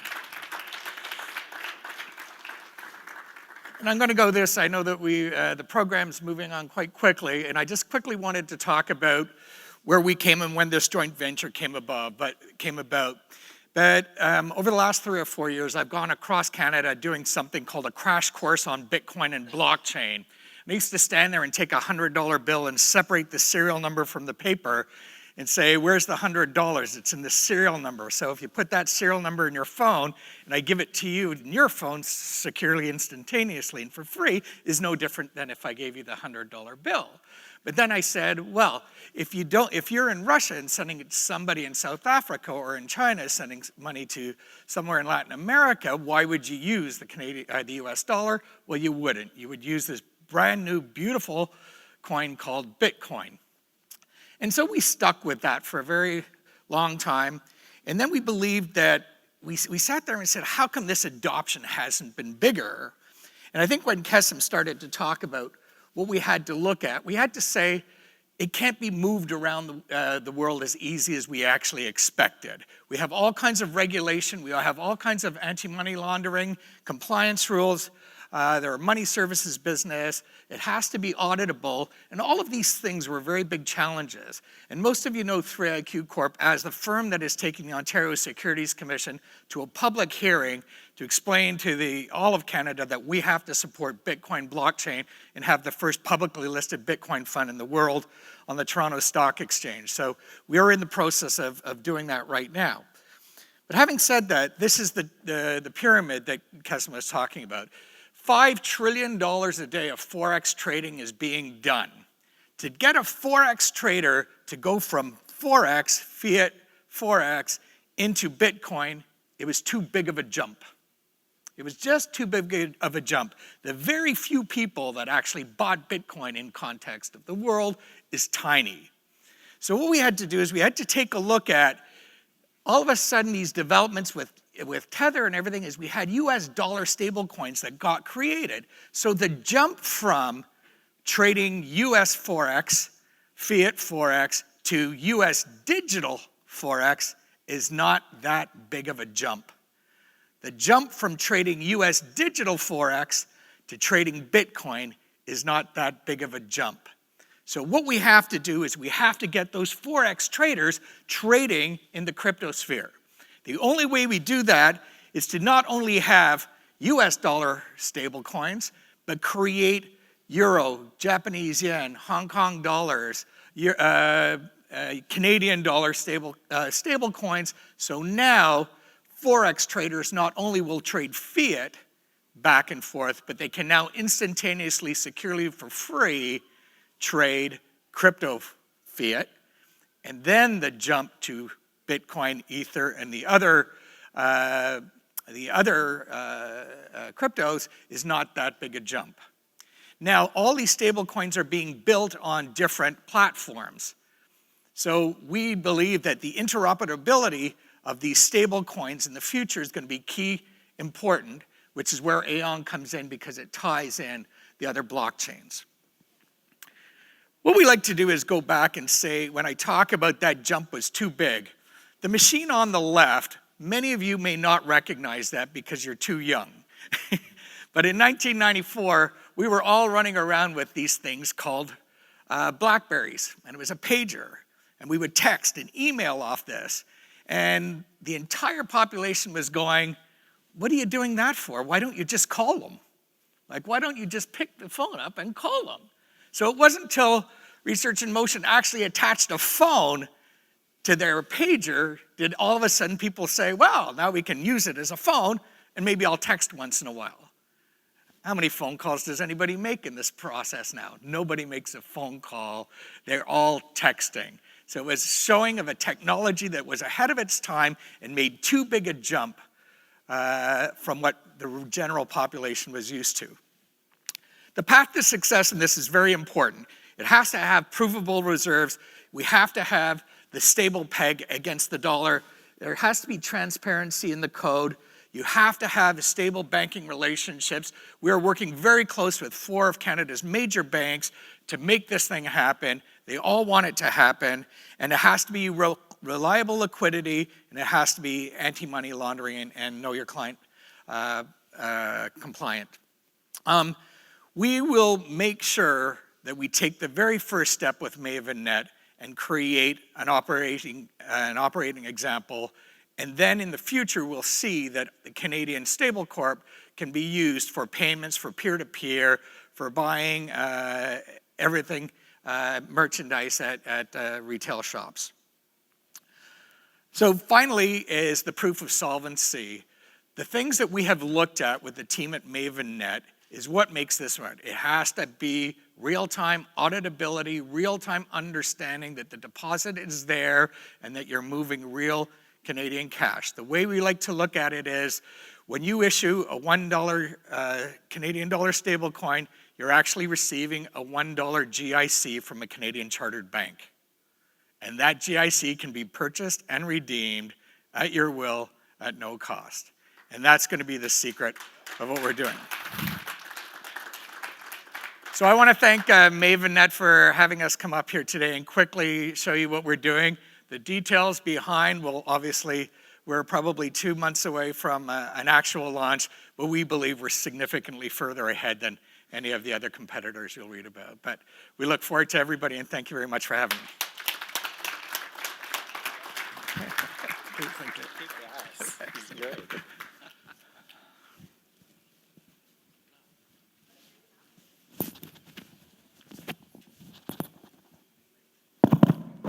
There we go.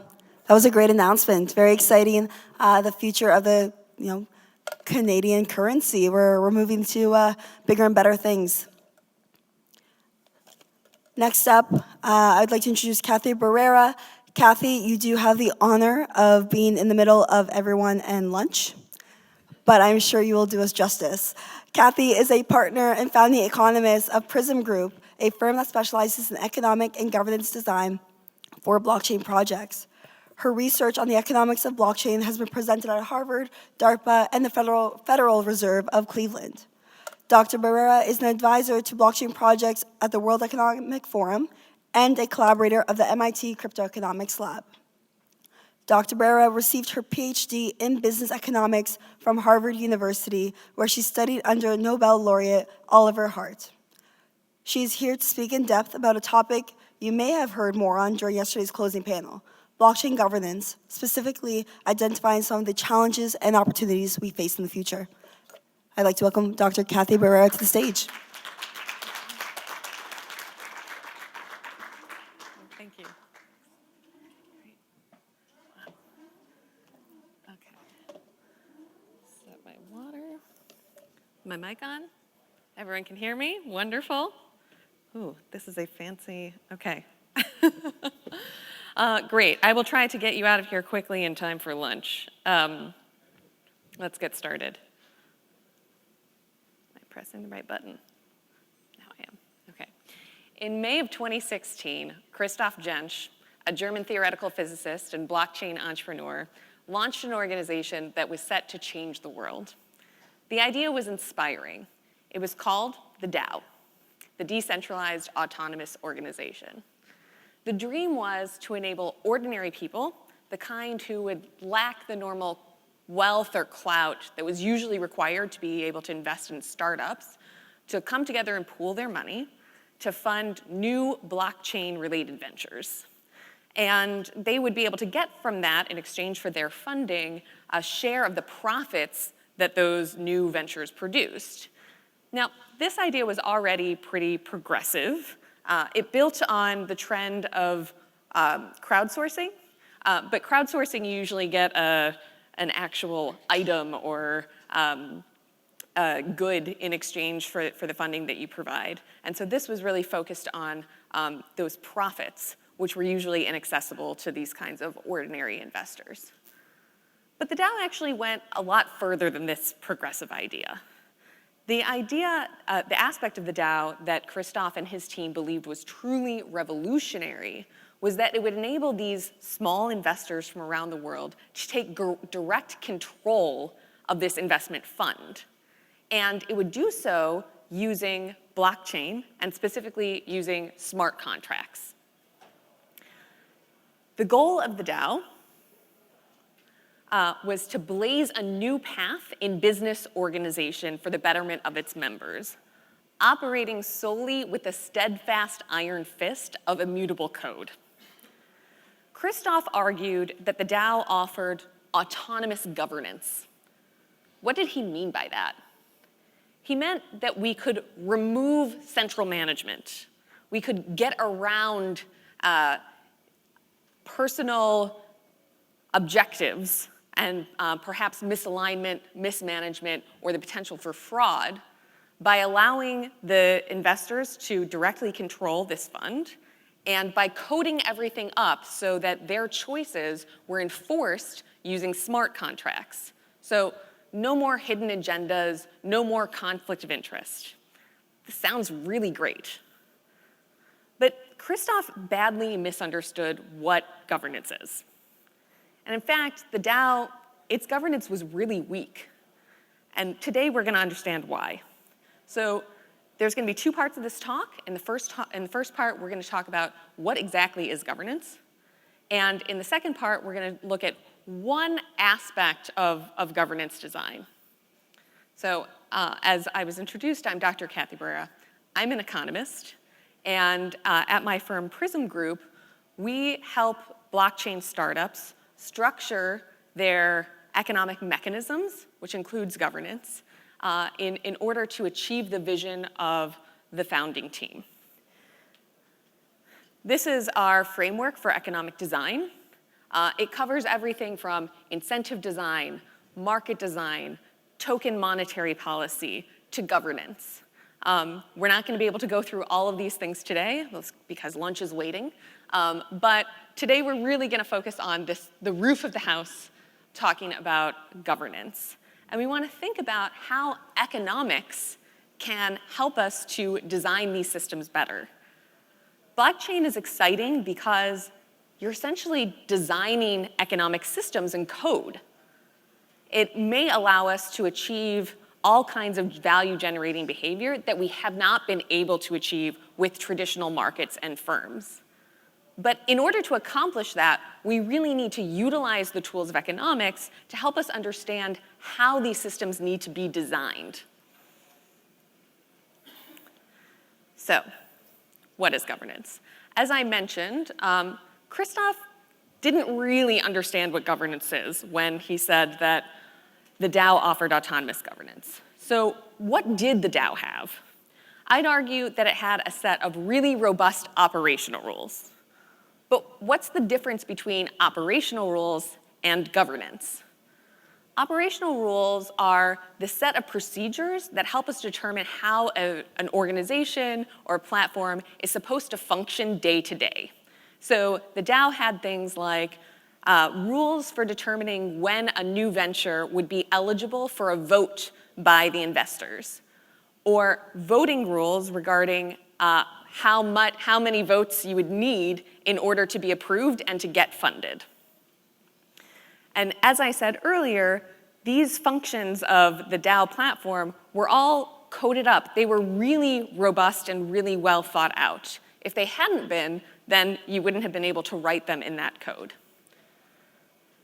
Now, if operational procedures, operational rules are all of the agreements that we have written down in black and white, these are the rules that when we follow them every day, we don't have to think much about them. Governance are the processes that help us deal with all of the gray areas in between.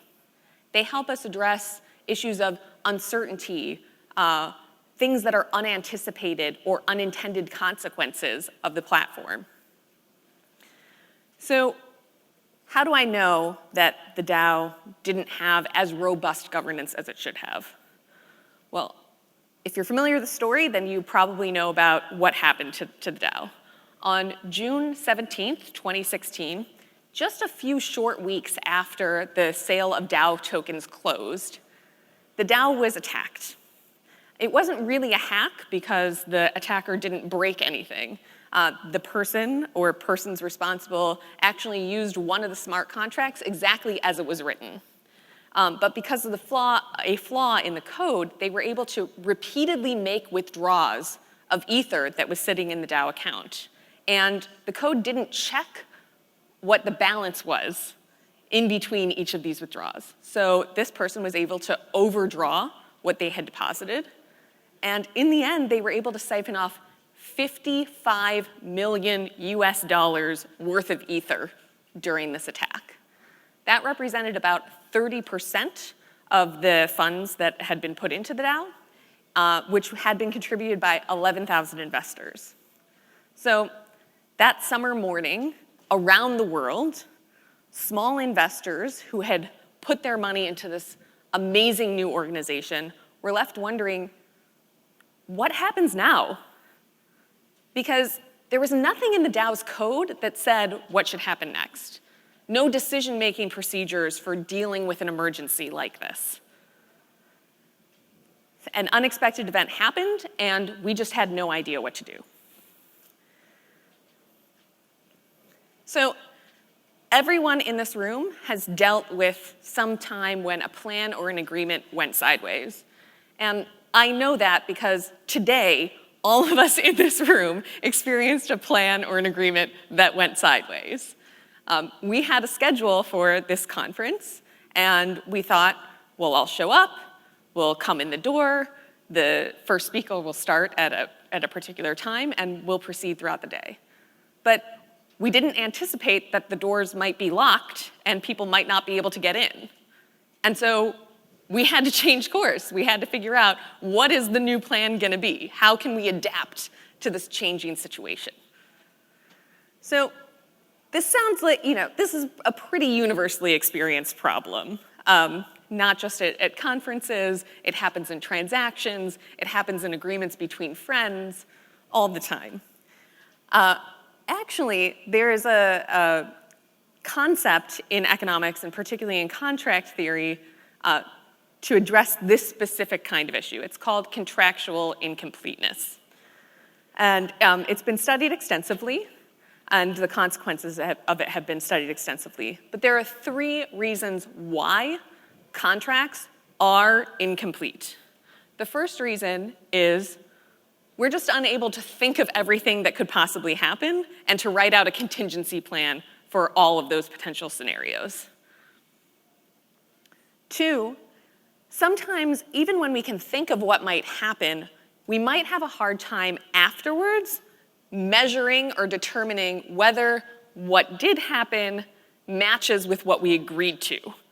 So even though we can think of it, we can't really write down exactly who's supposed to do what and be able to check if that's what actually occurred.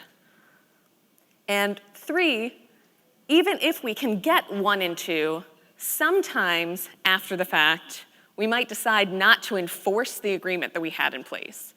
It may be a case of it's too expensive to do that. The violation of the contract was so small that it's not worthwhile to go through all the trouble of hiring lawyers or going to court or getting into a fight or whatever it is.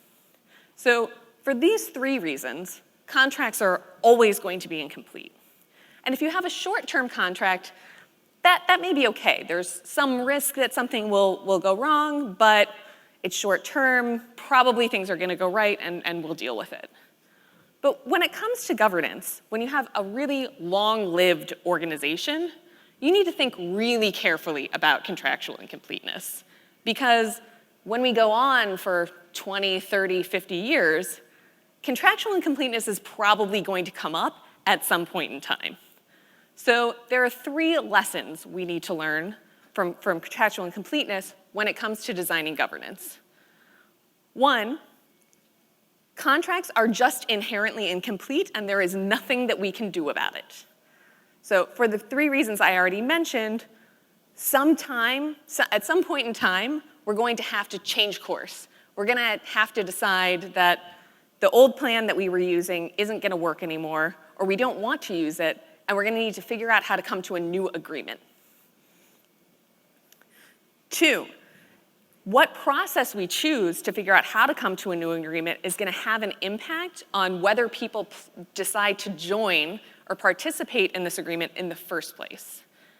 And 3, even when people decide to participate, the process that we use for governance is going to have an impact on how they choose to participate. How much risk will they take, for example? So I'd like to use an analogy. It's a little bit colorful, but I like it. Imagine that a trapeze artist has asked you to take a swing on his trapeze. You're going to fly 50 feet in the air. He tells you you'll swing out. You'll do one of a number of possible tricks you can choose in the middle, and then you're going to land on the other side. Before you can do that, you're going to want to know what's underneath the trapeze, right? Is it a big net? Is it a giant mat? Maybe it's enormous spikes or a pool of lava, right? It's going to matter. It's going to have an impact on you whether you choose to do anything on this trapeze, or if you do, how much risk are you going to be willing to take? What kind of trick are you going to be willing to do? So the trapeze routine is like your operational rules. And what's underneath the trapeze is like your governance design. And luckily for you, as folks developing blockchain platforms or interested in investing in blockchain platforms, you can have some impact on what exactly goes underneath that trapeze in order to encourage people to join the platform and to participate in the ways that you'd like them to participate. So, we know what governance is for. Governance is for dealing with situations where the plan that we had is no longer going to be the plan that we will use, and we need to come up with a new plan. And there's 2 possible conditions under which this situation arises. Either we had an emergency, kind of like the DAO. The plan that we used just failed. It's just something is badly wrong with it, and we need a new plan. It could be an emergency. But sometimes we just decide, you know what, the plan's working, but we'd like an even better plan. There's something different that could suit our needs better. And so in that case, we want to be able to make upgrades. We have to have procedures to be able to do that. So how do we do this? How do we come up with the procedures that will allow us to deal with these 2 types of circumstances? In just a minute, I'm going to show you our Prism Group governance framework. It has seven elements in it in order to work through how you can design the different components of a governance system. Today, since we are short on time and everyone's hungry and wants lunch, we're only going to look at one of these pieces. But before we talk about that, I quickly want to talk about power. Now, most blockchain platforms are being created, that these founding teams are using blockchain in the first place because there's some concern about centralized power. We want to be able to distribute the power in this system. And that's going to impact both the way that we design the operational rules and also the way that we design governance. Now here's the Prism economic, the governance framework with all of its parts. I want to zoom in on this one first. Decision-making procedures. This is things like voting systems that allow many different participants to contribute their voice to what decision will be made about something like an upgrade or a way to deal with a problem on the platform. There's been a lot of focus in the blockchain space about how to use things like voting procedures in order to distribute power. But I would argue that it's actually this piece of the framework, implementation, that matters more when determining how power will be distributed among the users of the platform. And that's what I'd like to talk about for the rest of our time here. I'd like to talk about property rights for a moment. It may seem like a diversion, but I promise you it circles back. Many times when we think about property rights, we think about them as a zero-sum game. So if we were to play a game of marbles and I brought 10 red marbles and you brought 10 blue marbles, We both put them in the game. Then if I don't want to play with you anymore, I can take my 10 red marbles and go home and leave you alone with your 10 blue marbles. But this is actually not how property rights work in most situations. It's actually much more complicated than that. So for example, on many platforms, you have some exit costs when you're leaving that make it a little bit difficult to get off that platform. So in that case, I may take 10 red marbles out of the game, but I actually only have 8 red marbles with me when I get home. 2 red marbles is the cost that I pay to leave that platform. Now, blockchain is really interesting because it's creating new versions of property rights. So if you think about something like a blockchain hard fork, we're creating a situation where I might be able to take 8 red marbles home with me, but I also leave 8 red marbles behind, right? So I can take my copy of the ledger and do with it what I'd like, but the other participants also keep a copy of the ledger and can continue processing transactions the way that they'd like to.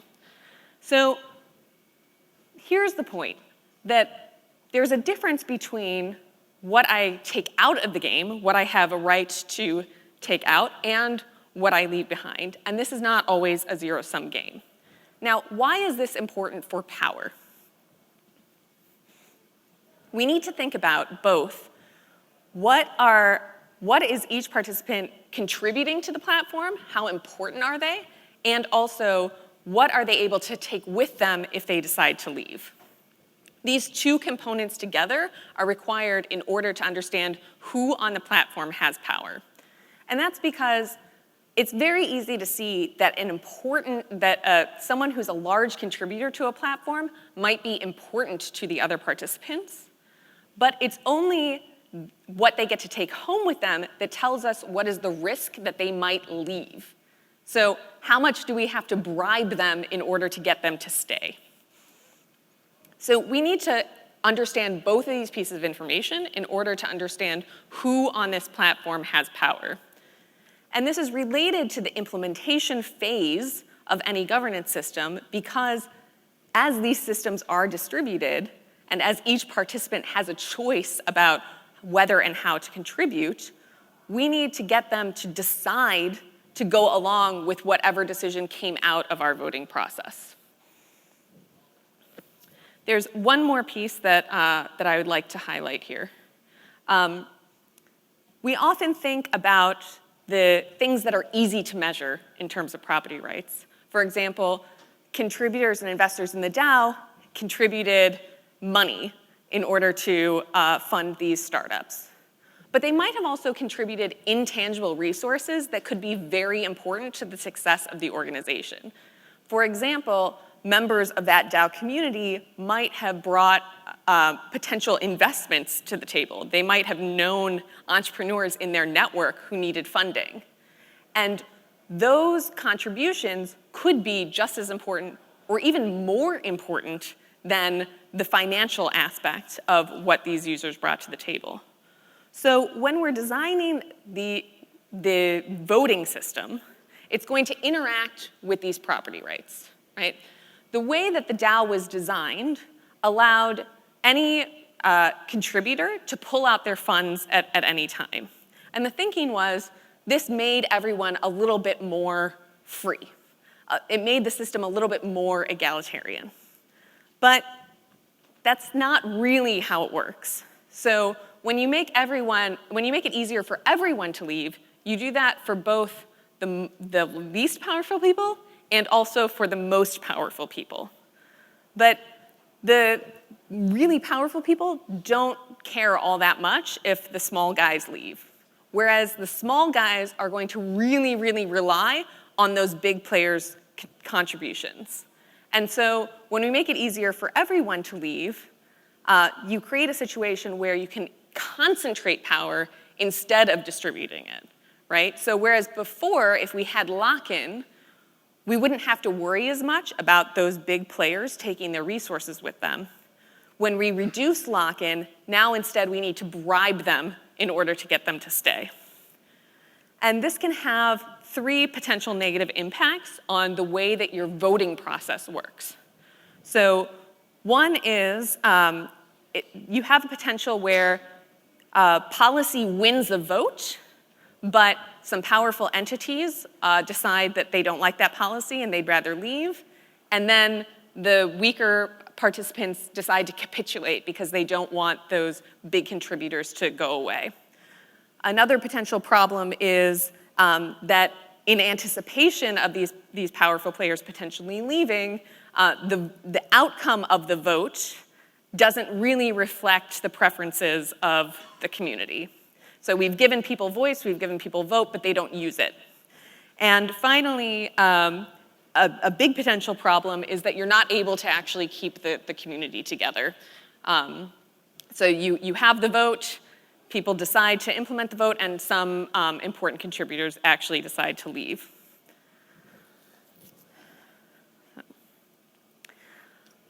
I talk to a lot of blockchain founders, and most of the ones that I talk to are very interested in changing the world for the better. They see some sort of problem with an existing market or an existing industry. They see that power has become too concentrated or that there's too much influence of special interests. And they want to use their skills and this new technology in order to combat those problems. Now, most of the solutions I see involve breaking open the system, tearing down all of the centers of power, and redistributing that power to the everyday stakeholders of those systems. The problem with that is that economic forces are going to fight against that. Contracts are incomplete, and soft power can't just be voted away. So just like when you build a house, you have to follow the laws of physics, when you build a blockchain platform, you have to follow the laws of economics. So I have 3 recommendations when thinking about blockchain governance. One is you have to have it, right? Because contracts are incomplete, eventually you're going to come upon a situation where whatever beautiful code we've written, whatever wonderful operational rules we have, they're no longer going to work for us, and we need some sort of procedure that will help coordinate the stakeholders on a new agreement, a new solution. 2 is to think broadly about the types of mechanisms or solutions that might help you get to your goal. So you might have thought that eliminating lock-in would be a great way to make a system more egalitarian, but it may turn out that creating lock-in does a better job of getting you towards your goal. So be open to things that might not look the way you thought they would look. And finally, think realistically about what's going to be actually accomplishable. I want to be very, very clear. I'm not advocating incremental change using blockchain.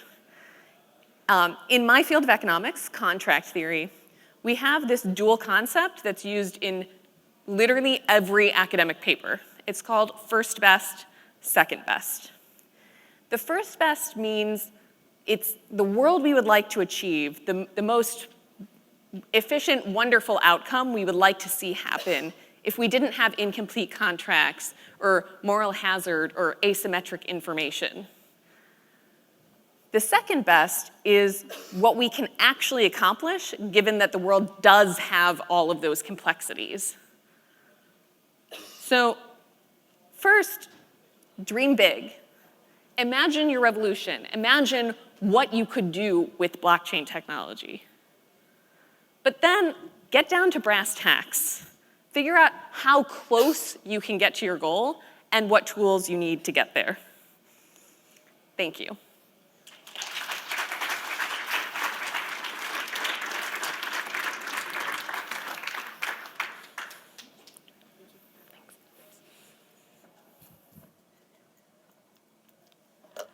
Thank you, Dr. Barrera. Sorry, guys, my voice is not holding up, so hopefully I can get through the day. It is now lunchtime, so lunch is being served in the back. It is a build-your-own kind of situation today, not like yesterday where you got a box. And we will resume programming at 1 p.m. Enjoy.